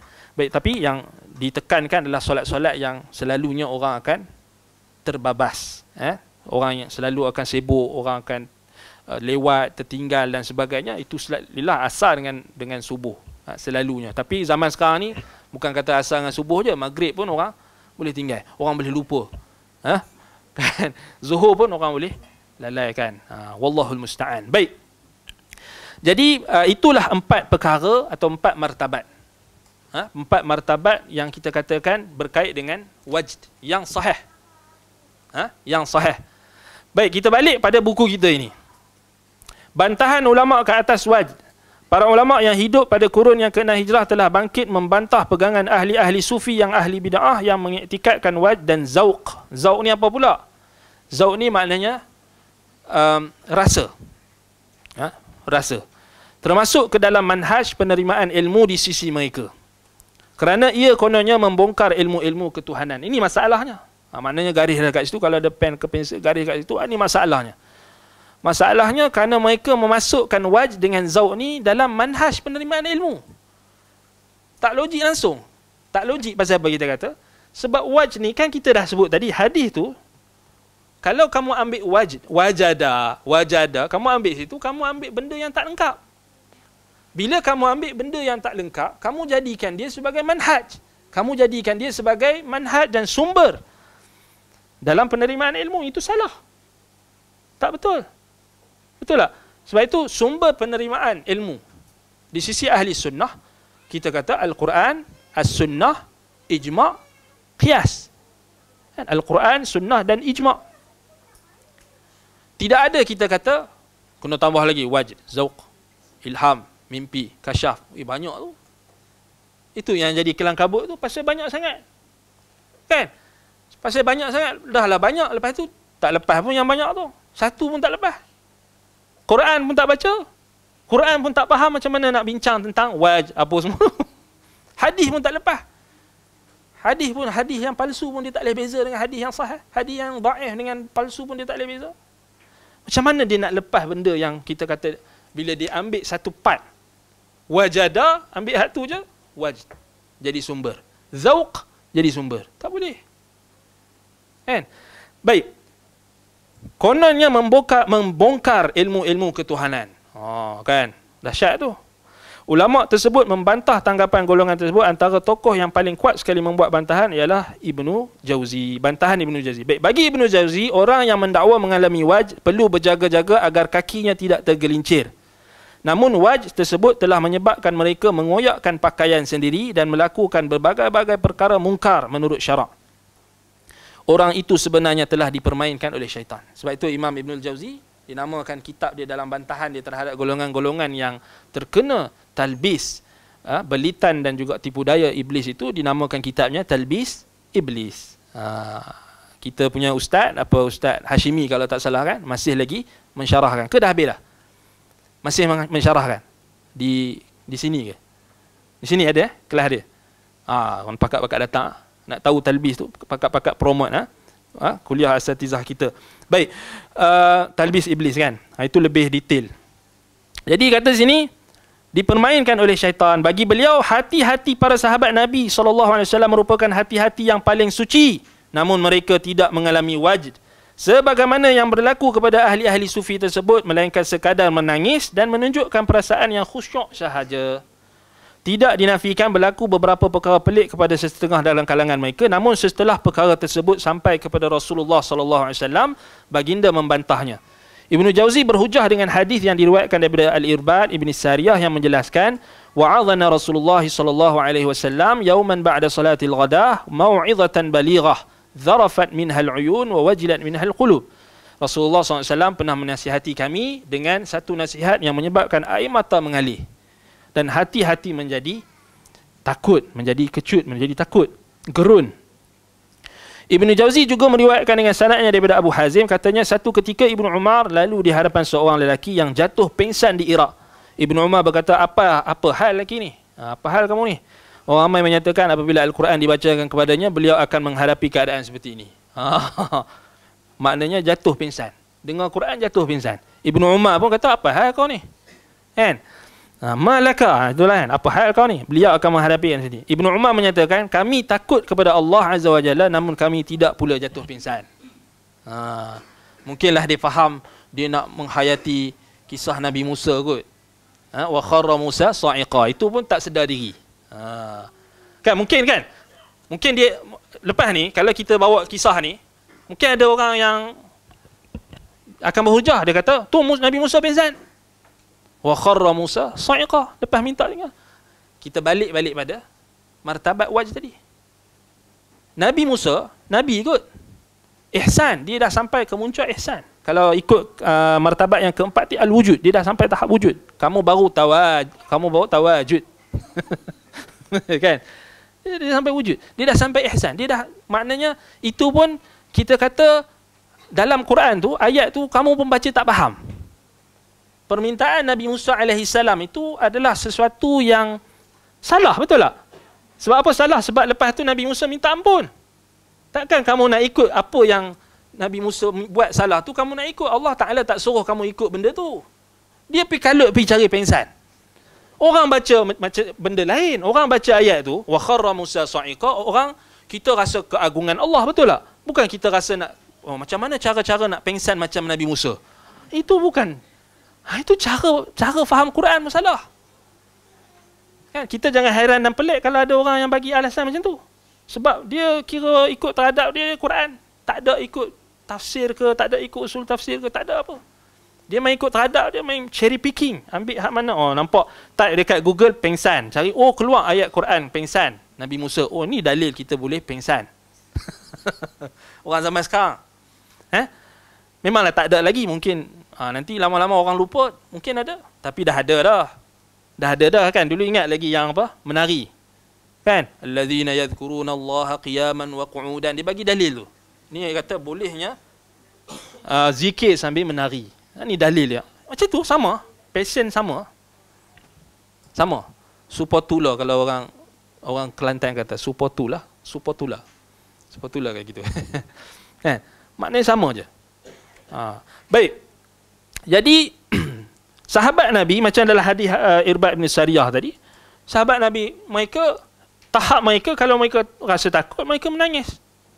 Mengalirkan air mata, kemudian rasa takut, gementar.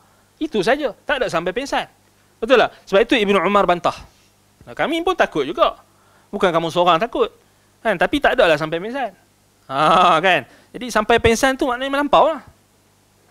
Kan? Kemudian buat pula cara-cara nak pingsan. Macam tu, tak boleh lah. Kan? Situasi para sahabat Nabi SAW tidak sebagaimana yang berlaku kepada setengah orang yang jahil dalam kalangan ahli-ahli sufi. Bahkan para sahabat mematuhi perintah Allah Azza wa Jalla. Firman-Nya, innamal mu'minuna alladhina idza dzukirallahu wajilat qulubuhum wa idza tuliyat alaihim ayatuhu zadatuhum imana wa ala rabbihim yatawakkalun. Sesungguhnya orang-orang yang beriman itu yang sempurna imannya, mereka apabila disebut nama Allah dan sifat-sifatnya, gementarlah hati mereka, dan apabila dibacakan kepada mereka ayat-ayatnya, menjadilah mereka itu bertambah iman, menjadikan mereka bertambah iman, dan kepada Tuhan mereka jualah mereka berserah. Maknanya itulah orang-orang beriman. Maknanya akhir sekali natijah daripada kegementaran, ketakutan, apa kita kata, ketenangan hati yang diperolehi daripada mendengar bacaan Al-Quran, ketenteraman hati, dan akhir sekali membuahkan kepada tawakal. Bukannya kita kata membuahkan kepada perkara-perkara yang Allah Ta'ala tak kata pun ayat itu sampai Allah sekali wa ala rabbihim yatasa'akun ke, kepada Tuhan mereka pingsan. Tak kan? Yatawakkalun, maknanya mereka bertawakal, kan? Wallahul musta'an. Baik, ketika ahli-ahli sufi mendakwa mereka tidak dapat membendung wajd tersebut daripada diri mereka kerana ia telah menguasai diri yang berkenaan. Ibnu Jauzi membantah dengan menyatakan peringkat awal wajd muncul disebabkan oleh kejutan pada batin. Maknanya pendapat Ibnu Jauzi, kalau ikut Ibnu Qayyim, dia bahagikan tawajud tu memang dibuat-buat. Tapi kalau ikut Ibnu Jauzi, maknanya kejutan pada batin. Maknanya pada peringkat wajd tu. Pada waktu itu, jika seseorang dapat mengawal dirinya, syaitan akan menjauhinya. Baik, kita bagi contoh wajd ni. Ana suka juga nak bagi contoh hadis yang paling jelas sekali yang menunjukkan adanya wajd. Iaitulah hadis yang pertama dalam Sahih Al-Bukhari, kitab Kaifa Kana Bad'ul Wahyi ila Rasulillah sallallahu alaihi wasallam, iaitulah peristiwa penurunan wahyu. Cuba kita baca macam mana awal ketika Nabi sallallahu alaihi wasallam melihat malaikat Jibril. Nabi gerun dan Nabi takut, dan Nabi pulang ke rumah Khadijah dalam keadaan gemetar dan demam. Zammiluni, zammiluni. Betul tak? Itu kita kata memang perkara tersebut berlaku kepada Nabi SAW. Tetapi kita kena faham, adakah lepas pada Nabi SAW dapat wahyu, Nabi setiap kali malaikat Jibril turun, Nabi akan balik zammiluni, suruh selimut? Sekali tu je kan? Sekali atau dua kali lepas turun Iqra dan ya ayyuhal muddathir. Lepas tu Allah Ta'ala rahmat kepada Nabi kita SAW. Allah tahu apa punca yang menyebabkan Nabi rasa gerun. Sebab Nabi tengok malaikat dalam rupa asal. Sebahagian ulama ketika mensyarahkan hadis tersebut menyebutkan malaikat Jibril datang dalam rupa asal. Jadi Jibril ni besar dia saja, sayap dia saja 700 sayap. Satu sayap menutup ufuk timur dan barat. Satu sayap saja. Satu hujung sayap Jibril boleh menenggelamkan, boleh menterbalikkan bandar Sodom. Terbalikkan bandar Sodom tu dalam riwayat disebutkan apa? Jibril guna hujung sayap dia. Bayangkan besar mana malaikat Jibril? Besar. Jadi sudah tentulah Nabi SAW pertama kali melihat malaikat Jibril, betul tak? Pertama kali melihat malaikat Jibril dalam keadaan tersebut yang sangat hebat, sangat besar dan sangat agung, tak boleh tahan. Itu kejutan. Sebab itu Nabi balik dan ditenangkan oleh Khadijah. Sebab itu ulama-ulama bahas kat situ hikmah dia. Dan setelah itu, sebab itulah datang wahyu ni, proses penurunan wahyu, cara penurunan wahyu itu berlaku berbeza-beza. Antaranya yang paling banyak sekali dan yang paling Nabi suka sekali, yang paling menenangkan hati Nabi dan Nabi tak takut dah lepas tu, bila malaikat Jibril datang dalam rupa sahabat Nabi yang bernama Dihyah ibnu Khalifah Al-Kalbi radhiyallahu anhu. Nampak? Dan setiap kali datang malaikat Jibril dalam rupa Dihyah, Nabi memang tak sabar-sabar nak jumpa dengan malaikat Jibril dalam rupa manusia. Jadi ulama bahalkan sebab apa? Ialah kalau kita kan, kita al-insan madaniyun bit-tab'i. Kita ni manusia ni, kita ni makhluk yang Allah ciptakan bersosial.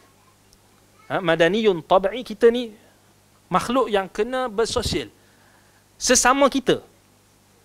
Kan, kalau kita hidup dengan kucing pun, tak larat. Ada orang kata, tak apalah, saya malas kawan dengan orang, saya benci kawan dengan orang, saya nak kawan dengan kucing saja. Tak boleh. Lari daripada fitrah. Kata, kan macam orang-orang di barat, bila tak ada anak dan sebagainya, dia bela kucing. Kan? Kemudian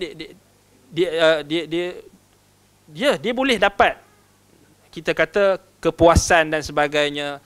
Ya, boleh dapat pahala juga. Kalau orang Islam yang ambil bela kucing, tak ada isu. Cuma tak sama dengan dia berinteraksi dengan manusia, kerana dia manusia diciptakan untuk manusia. Betul tak? Macam kita PKP lah, kita berteman dengan laptop. Tak larat. Tak, jenuh juga kan di hadapan apa? Di hadapan handphone, di hadapan laptop, di hadapan ni. Kok mana pun kita kata nak juga ada nak juga rasa bersosial. Kerana manusia itu, kata Ibnu Khaldun, madaniyun bitab'i. Secara tabiatnya memang Allah Taala jadikan tu. Sama juga kalau kita ambil haiwan. Cuba bela haiwan, ambil lembu ke, lembu letak dekat dalam Baitul Salam ni, suruh dia duduk. Dia boleh hidup tak? Tak, dia akan cari rumput, padang rumput, dia akan cari lembu lain juga. Dia tak mau kawan dengan manusia. Tak sesuai. Harimau. Kan ada orang tunjuk dulu, ada orang bela harimau kan. Bela harimau, harimau tu mati. Betul tak? Sebab luar daripada fitrah dia. Dia pergi bela harimau, harimau tu duduk dekat bandar, kan. Jadi akhir sekali harimau tu mati. Sebab apa tak boleh? Jadi macam itulah kita katakan, maknanya hikmah penurunan wahyu tu, maknanya malaikat datang dalam rupa lelaki seperti Dihyah ibn Khalifah Al-Kalbi, dan juga datang dalam rupa Arab Badui, kan, dalam riwayat-riwayat yang banyak. Jadi menunjukkan kepada kita adanya wajd itu berlaku kepada Nabi SAW. Tetapi Nabi SAW tidak pernah mensunnahkan wajd itu. Ini kena faham. Sama macam isu naik ke Gua Hira.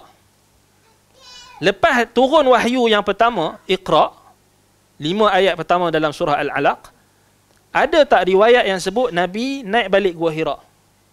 Tak ada satu riwayat pun. Betul tak? Jadi adakah naik Gua Hira itu sunnah? Siapa berani kata sunnah? Berani kata sunnah tu dahsyat lah. Tak kata sunnah kan? Mutawif dekat Mekah, Madinah pun dia berkata nak naik tu naik lah. Nak naik sekadar naik, nak tengok Mekah tu daripada Jabal Hira, daripada Gua Hira itu, nak naik, nak rasa, nak tengok, tak ada masalah. Harus. Tetapi jangan pergi naik i'tiqad pula, ada fadilat ni, kononnya nak tunggu Jibril pula turun kat dia. Janganlah. Tu karutlah. Kan? Jadi tak diperintahkan. Jadi samalah juga macam wajib tadi. Tak diperintahkan untuk kita, syariat tak pernah perintahkan kita untuk mencari wajib tu. Kerana wajib itu dia adalah hasil, dia adalah proses. Kenapa kita nak pergi cari hasil dan proses kalau kita tak buat benda yang Allah perintah? Betul tak? So, Al-Quran dan Sunnah suruh kita buat apa? Suruh kita solat, suruh kita baca Quran, suruh kita zakat, suruh kita kerjakan haji, suruh kita berpuasa di bulan Ramadan, suruh kita berpuasa. Tak perintahkan kita untuk menyebutkan diri dengan wajib, dengan proses ataupun hasil. Baik. Jadi kata penulis lagi di sini. Jadi syaitan meniupkan terima kasih kat sini dia kata awal wajib muncul disebabkan oleh kejutan pada batin. Jadi memang perkara tersebut berlaku pada Nabi SAW, kan, dan berlaku kepada semua manusia. Semua. Kan, kita pun ada pengalaman masing-masing, kan, pengalaman masing-masing. Tetapi pengalaman kita itu dia kekal menjadi pengalaman lah peribadi. Sejak bila pengalaman kita itu boleh kita jadikan hujah? Macam itulah juga wajib ni. Tak bolehlah kita kata, aku naik Gua Hira hari tu, aku pergi kan, aku naik, aku dapat feeling, rasa tenang. Lepas tu balik-balik dia pun ajak ramai-ramai, kata jomlah kita pergi Gua Hira ni untuk dapat ketenangan. Siapa? Lepas tu dia pun pandai-pandai. Itu yang jadi tu. Pandai-pandai cari dalil dan sebagainya, hadis palsu dan sebagainya, ataupun buat reka hadis. Macam itulah jadi. Punca jadi tersebarnya kepalsuan, tersebarnya benda-benda yang tidak ada asas dalam agama, bid'ah-bid'ah dalam agama, kerana puncanya semua nak ikut perasaan masing-masing. Aku rasa ni bagus. Macam ni. Kuasa hujung kita kena pakat-pakat naik. Siapa tak naik, dia tak ikut sunnah Nabi. Dia kata dia kan. Tak ada lagi kan? Tak ada lagi lah, alhamdulillah lah setakat ni kita kata mutawih ni ramai-ramai hak mengaji. Tapi kalau satu hari nanti semua tak mengaji, macam mana? Pakat kena tipu lah ke? Anda ingat dulu lagi waktu Madinah dulu, pakat kena tipu dengan mutawih daripada Indonesia. Dia duk cerita apa? Kubah Masjid Nabi tu kan, hijau tu. Dia kata ada kubur atas tu. Kubur atas tu. Pasal dia kata ada puak Wahabi, dia kata ada seorang Wahabi ni dia nak buat onar dekat kubur Nabi. Dia buat fitnah lah. Kan? Jadi lalu dipanah petir. Lalu kubur dia pun melekat kat situ, kat kubur tu. Oi, cerita. Kan? Kita dengar betul-betul sebelah kita je mutawih tu. Geram je. Panas telinga kita. Pasal dengar benda yang karut, benda yang menipu. Tapi kita kesian tengok makcik-makcik kan, makcik-makcik yang dia orang ingat, yalah, kita nak kata apa, dia orang percaya kan. Tengok orang pakai kopiah dekat tanah suci pula, takkan nak menipu. Takkan Tok Lebay nak nipu kan. Itulah bahasa mudah dia.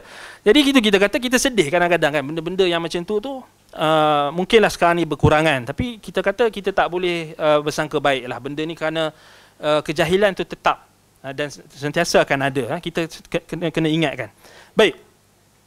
Dikatakan lagi di sini, pada waktu itu jika seseorang dapat mengawal dirinya, syaitan akan menjauhinya.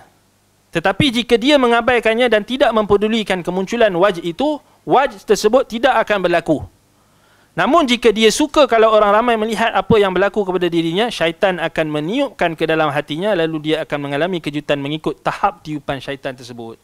Jadi syaitan, kerja dia memanglah dia akan menghiaskan kebatilan. Sebab itu dalam surah An-Naml dulu, bila burung hudhud kan, bila dia tengok ratu Sabah, dia kata wajadtuha wa qaumaha yasjuduna lisyamsi yasjuduna lisyamsi min dunillahi wa zayyana lahumus syaitanu a'malahum. Burung hudhud dia kata dekat Nabi Sulaiman, aku dapati, dia laporkan dekat Nabi Sulaiman, aku dapati seorang wanita yang menjadi pemerintah ketika itu dan kaumnya sujud kepada matahari selain Allah. Wa zayyana lahumus syaitanu a'malahum, dan syaitan telah memperhiaskan, mengindah-indahkan amalan mereka. Jadi burung hudhud pun tahu tazyin syaitan. Jadi kalau kita ni tak tahu tazyin syaitan, kita ni lebih lemah daripada burung hudhud. Itu hikmah binatang tu. Kadang-kadang kan kita duk tengok binatang tak tahu apa. Kan, binatang tak tahu apa. Tapi Allah Taala dalam Quran sebut tentera-tenteranya, antaranya burung hudhud, untuk ajar kita. Kan, untuk ajar kita, untuk berikan pengajaran kepada kita. Allah Taala sebut dalam Quran burung hudhud. Atas lisan hudhud, Allah rakamkan dalam Al-Quran, Allah sebutkan dan Allah jadikan dia sebagai termasuk dalam kalamullah yang kita baca. Kalau kita perhati betul-betul, perkataan tu perkataan siapa? Hudhud lah. Dia laporkan dekat Nabi Sulaiman. Kan? Jadi syaitan ini tugas dia memang dia akan memperhiaskan kebatilan. Sebab itu Syekhul Islam Ibn Taymiyah rahimahullah ketika menyebutkan perkara-perkara yang adanya perhiasan syaitan. Apa sahaja perkara yang berpaling daripada perintah Allah, perintah Rasulullah, yakni Al-Quran dan Sunnah, maka akan ada bentuk tazyin, perhiasan daripada syaitan. Syekhul Islam dia bagi contoh macam makam ataupun kubur yang disembah, yang diziarahi, yang didatangi, kemudian diminta, yang diharapkan pengharapan di sisi kubur, diminta daripada ahli kubur. Maka sebab itu Syekhul Islam Ibn Taymiyah rahimahullah bila beliau bahaskan tentang golongan-golongan yang melampau ini, bila mereka pergi dekat kubur tu, memanglah kadang-kadang mereka jumpa, mereka kata dia tidur dekat kubur tu, dia kata malam tu datang wali Allah, jumpa dia, kata kat dia ni amalan ni baik, gini kan. Benda tu boleh berlaku tak? Boleh berlaku. Tetapi datang daripada siapa? Syekhul Islam Ibn Taymiyah kata confirm daripada syaitan. Tak ada mungkin, tak ada, confirm. Dalilnya apa? Dalilnya Allah Ta'ala kata waman a'rada wa man ya'shu an dzikrir rahman nuqayyid lahu syaitan fahuwa lahu qarin. Barang siapa yang berpaling daripada peringatan Allah Ar-Rahman, Allah kata apa? Nuqayyid lahu syaitan. Kami akan biarkan atau kami akan jadikan baginya itu syaitan, fahuwa lahu qarin, syaitan itu akan jadi teman pendampingnya yang akan mendampinginya dan akan datang dekat dia dan akan menghiaskan kepadanya kebatilan. Maknanya apa sahaja bentuk pelanggaran terhadap syariat, syaitan akan datang. Syaitan akan datang. Sebab itu Ibn Taymiyah dia genius. Dia kata, kan orang cerita dia pergi jumpa, dia pergi dekat kubur fulan, cerita mimpi jumpa wali sekian datang, dia kata Nabi datanglah, ataupun yang apa, majlis maulid kan, majlis maulid, lepas tu marhaban datang, kursi kosong, dia kata tu kan, dia kata kami nampak Nabi betul. Benda tu boleh jadi betul tak?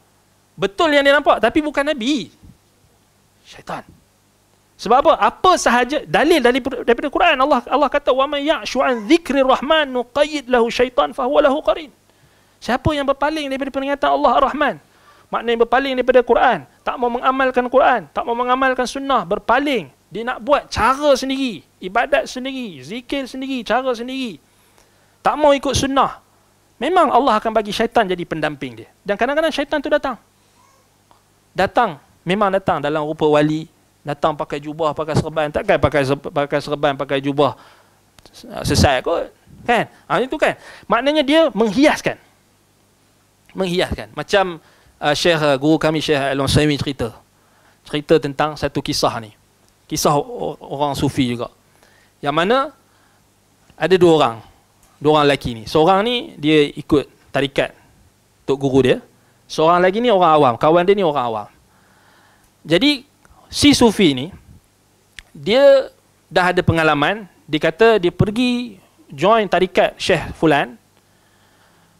Dia kata dia pernah diperlihatkan kepadanya taman-taman yang indah. Dia kata syurga. Dia kata dia pergi berjumpa dengan Syekh itu bawa dia pergi taman. Dia kata dia masuk taman tu, dia tengok cantik dan indah. Indah sangat. Kemudian dia pun, si sufi ni pun pergi jumpa dengan kawan dia yang awam ni. Kemudian kata dekat dia, kamu nak tak masuk syurga? Dia kata, siapa tak mau masuk syurga kan? Semua orang nak masuk syurga. Dia kata, jom ikut aku. Jom ikut aku. Aku akan bawa jalan yang akan memasukkan kau dalam syurga. Dia pun ikut lah. Dia ikut. Tapi yang si kawan dia ni cerdik sikit lah kan. Ada akal sikit, ada otak. Ikut. Kemudian dia tengok Syekh tu. Kemudian Syekh tu kata, okey, jom, nak masuk syurga tak? Jom kita masuk syurga. Kita masuk syurga betul ni. Kita akan tengok dalam tu ada taman yang indah dan sebagainya. Kemudian yang si awam ni dia cerdik. Dia kata, ada tempoh tak? Maksudnya aku masuk tu ada tempoh tak? Dia kata ada tempoh. Sekian kita kena keluar. Kalau tak keluar, jadi lain. Dia kata tak apa, jom kita masuk dulu. Dia pun majak masuk. Dia pun masuk. Orang awam tu masuk. Masuk memanglah dia tengok cantik, indah. Dia tengok taman. Dia kata ni syurga. Kawan dia tu memang yakin dah syurga. Lepas tu yang awam ni dia sedar. Dia kata, jomlah kita keluar. Jom kita keluar. Kemudian si sufi tu kata, jangan keluar lagi, tunggu dulu. Okey, tak apa, dia tunggu. Kemudian si sufi tu kata, okey, dah habis waktu. Dah tamat tempoh. Jom kita keluar. Kawan dia yang cerdik ni kata, aku tak mau keluar, aku nak duduk selama-lamanya dalam syurga. Khalidina fiha abada. Aku nak duduk kekal dalam syurga. Bukankah kita diperintahkan untuk kekal dalam syurga? Tengok dia cerdik Dia cerdik. Lepas tu kawan dia hak sufi tu kata, jangan. Kita kena keluar ni. Tok Syekh kena keluar dah sekarang. Tak boleh duduk sini. Nanti jadi benda yang sebaliknya. Kemudian dia pun duduk lagi dekat situ. Kemudian dah habis waktu, tengok-tengok mereka berada dalam tong sampah. Cerita tu cerita yang Syekh Utsaimin cerita. Tengok-tengok dalam tong sampah. Dalam tong sampah. Maknanya apa? Tak tahulah kot dia bagi dadah ke, dia bagi apa benda ke kan. Kawan dia tu mungkin ambil sikit kan. Tapi sebenarnya benda ni memang berlaku. Memang kalau anda ingat lagi waktu anda mengaji di Yaman tu, Syiah Houthi, mereka akan target anak-anak muda yang maknanya belasan tahun ataupun 8 tahun, 7 tahun, dan mereka akan bagi dadah. Mereka akan bagi dadah Dan ada juga yang disihir. Kemudian mereka akan bagi senjata untuk pergi tembak mana-mana kampung ahli sunnah secara rawak. Maknanya memang Syiah ni memang Syiah, golongan batiniah ni memang kalau dalam sejarah memang normal lah kalau pakai dadah ni untuk tarik pengikut, untuk tipu, exploit pengikut mereka. Mungkinlah dia bagi dadah ke apa kan. Boleh jadilah kan. Tapi mujurlah orang awam tadi cerdik. Kawan dia tadi cerdik, dia dia balas balik kan. Betul lah, syurga kena kekal lah. Buat apa nak keluar daripada syurga dah kalau dah masuk? Logik tak?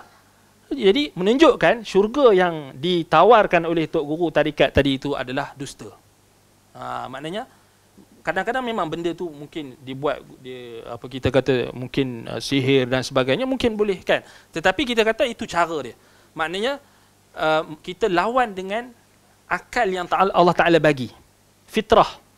Betul lah, logik lah kan. Kalau dah masuk syurga, kenapa ada tempoh pula? Kekal lah dalam tu. Kenapa kau kena keluar balik ke rumah kau, lepas tu nak ajak aku pula masuk syurga, lepas tu keluar balik, duduk je lah dalam syurga tu, kekal namanya khalidina fiha abada. Kan? Tak, kita kata itu, kita kata kisah. Jadi kisah tu kita kata memang bagi pengajaran dekat kita, jangan terpedayalah dengan penipuan-penipuan ni. Jadi syaitan ni dia ada banyak cara. Dia ada banyak cara. Baik. Jadi itu yang kalau kita tengok tazyin syaitan ni memang berlaku.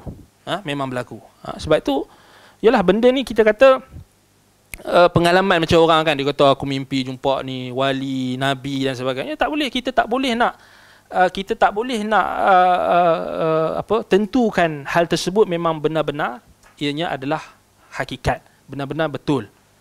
Dan kebanyakannya adalah dakwaan. Dan kalau sekali betul sekalipun tidak menunjukkan sesuatu keistimewaan. Apa dalilnya? Dalilnya dalam surah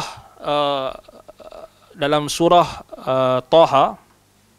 Okey, kita tengok dalil yang menunjukkan adakah melihat malaikat atau melihat nabi atau melihat jin atau melihat syaitan menunjukkan keistimewaan seseorang atau menunjukkan karamah.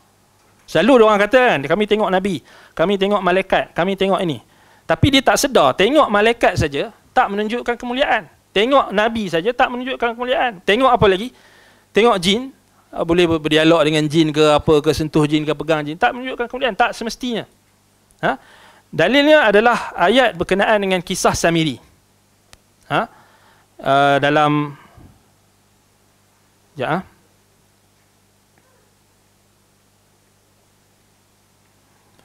dalam surah Taha ayat 96. Bila Nabi Musa alaihi salam tanya dekat Samiri, qala fama khatbuka ya Samiri? Apa alasan kamu wahai Samiri? Kenapa kamu buat macam ni? Kenapa kamu buat patung anak lembu ni? Kamu sesatkan Bani Israel, kan? So Nabi Musa tanya kan, Nabi Musa nak tegakkan hujah. Fama khatbuka ya Samiri? Kemudian Samiri kata, qala basurtu bima lam yubsiru. Faqabadtu qabdatan min athari rasul fanabadhtuha wa kadzalika sawwalat li nafsi.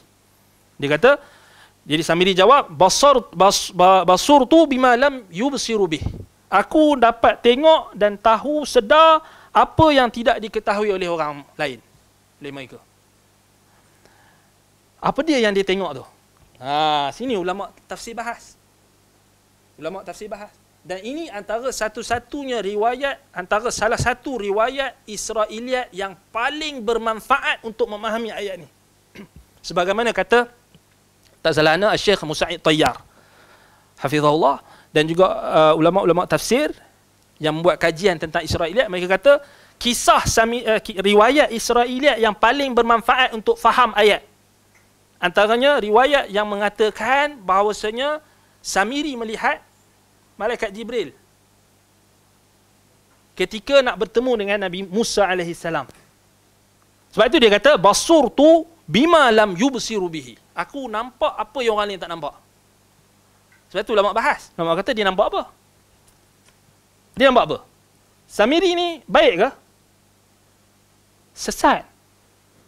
Samiri ni kahin, bomoh, dukun, pawang. Ada sebagian ulama kata dia tukang sihir. Yang masuk agama Nabi Musa AS berpura-pura. Ada juga dikatakan dia mengikut Nabi Musa tapi disesatkan oleh Allah. Tapi dia baik tak?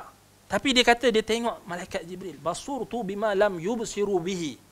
Kemudian dia kata faqabattu qabdatan min athari rasul. Lalu aku pun mengambil segenggam daripada kesan jejak Rasul. Jejak Rasul bukan jejak Rasul cerita tu.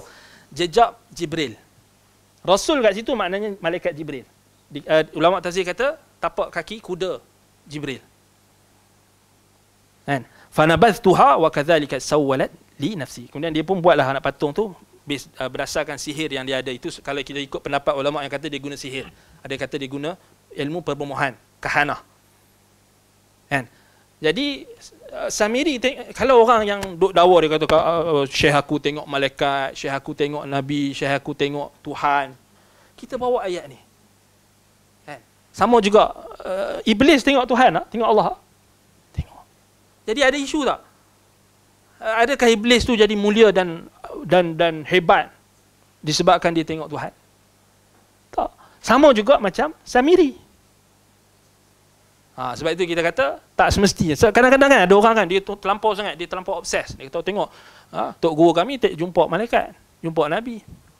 Kata adakah jumpa malaikat, jumpa nabi itu menunjukkan tok guru kau tu betul? Boleh jadi tok guru kau sesat, memang confirm sesat. Kan? Sebab Samiri pun tengok malaikat.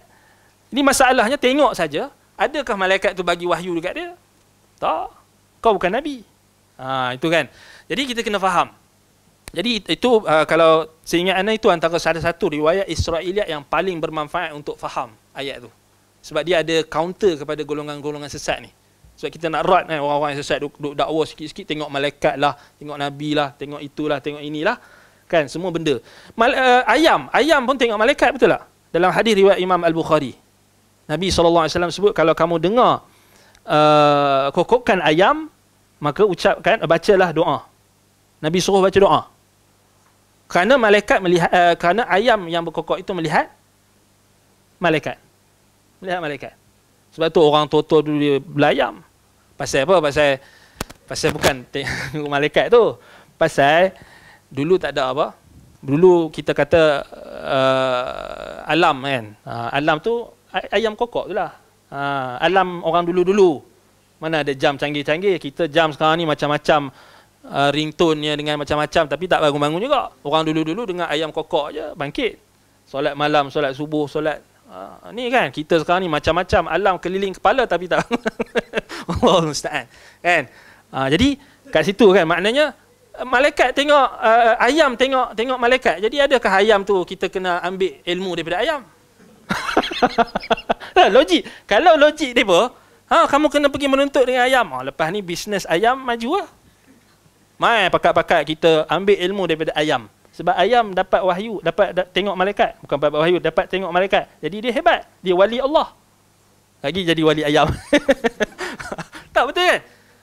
Jadi itu kita kata kita kena fikirlah.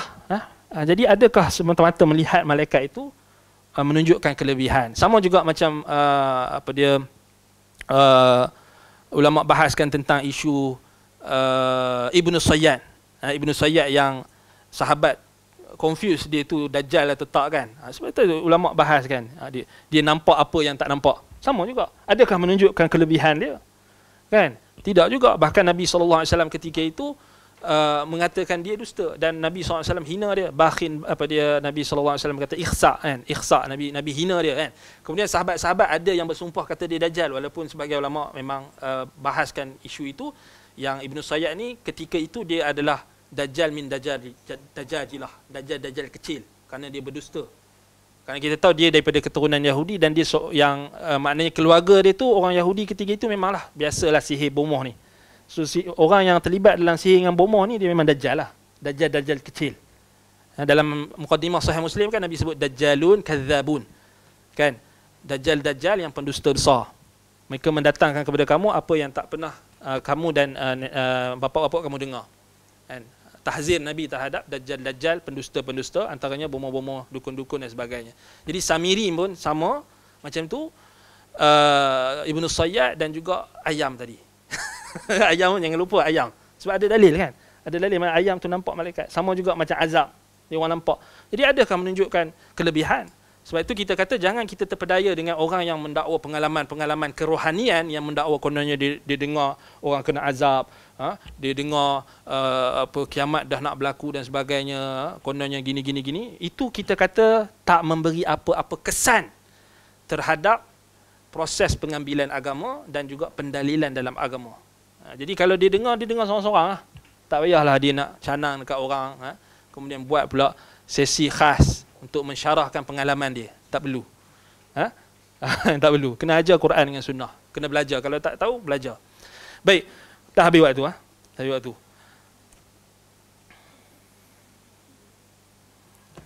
Ada Ana mari tadi, makan kan?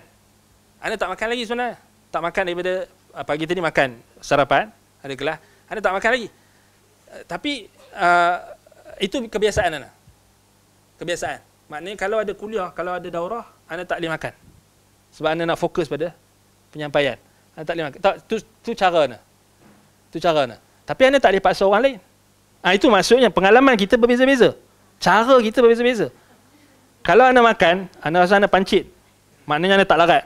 Kalau makan tu Ana jadi mengantuk, kemudian jadi lupa lah. Nak bagi poin-poin pun lupa. Apa semua. Lembab sikit kalau makan dah. Tak boleh. Jadi Ana qada sekejap lagi lepas kelas, Ana makan sungguh-sungguh tadi. Pasal tadi Ana mai tadi semua duk pakat makan. Segar-segar kan Ustaz, makan. Ana tak ni. Tapi itu contoh lah. Contoh, ada benda, dia kena faham pengalaman kerohanian ni, termasuk contoh-contoh simple macam Ana bagi contoh tadi. Kita tak boleh nak seru orang untuk ikut cara kita. Sama juga nanti akan bahaskan tentang khulwah, uzlah. Kita tak boleh paksa orang untuk ikut cara kita yang mungkin ada dalam ruang lingkup keharusan. Tak apa hukum tak makan sebelum bagi kuliah. Orang bahas, Ustaz, haram hukum dia. Anda tak tahu mana dalilnya. Kan? Tapi kalau ada orang kalau tak makan, dia tak boleh. Jadi mungkin mudarat. Jadi dia kena makan. Ada orang dia kalau makan lagi tak boleh pula. Tak boleh bagi kuliah. Jadi berbeza-beza. Sebab itu pengalaman tak boleh jadi hujah dalam agama. Tak boleh kita sesekali nak jadikan, kalau kita ada pengalaman kerohanian, kita nak cerita, kita nak canang dekat orang. Kalau nak cerita dekat apa? Orang-orang terdekat, cukuplah. Tak payah kita nak buat Facebook live cerita syarah mimpi saya. Saya mimpi semalam sekian. Ni syarah dia. 2 jam dia syarah mimpi dia. Awak engkau Nabi ke nak syarah mimpi? Tak perlu. Kalau kita mimpi dapat kebaikan, mimpi itu adalah mubasyirat. Kalau kita mimpi keburukan, jangan cerita. Kalau mimpi kebaikan pun, sebahagian ulama kata jangan kita cerita, melainkan kepada orang yang kita percaya, orang yang kita sayang. Dan mimpi ni kata Imam Ahmad, kalau dia mendekatkan diri kita kepada Allah, maka itu tanda-tanda mimpi itu baik. Kalau dia memperdayakan kita, maka itu tanda yang mimpi yang tidak baik. Maknanya walaupun dia baik, tapi memperdayakan kita. Duk canang dekat orang. Kan? Ni ustaz kami mimpi jumpa Nabi, ustaz kau tak mimpi jumpa Nabi. Dia duk bagi alasan tu lah.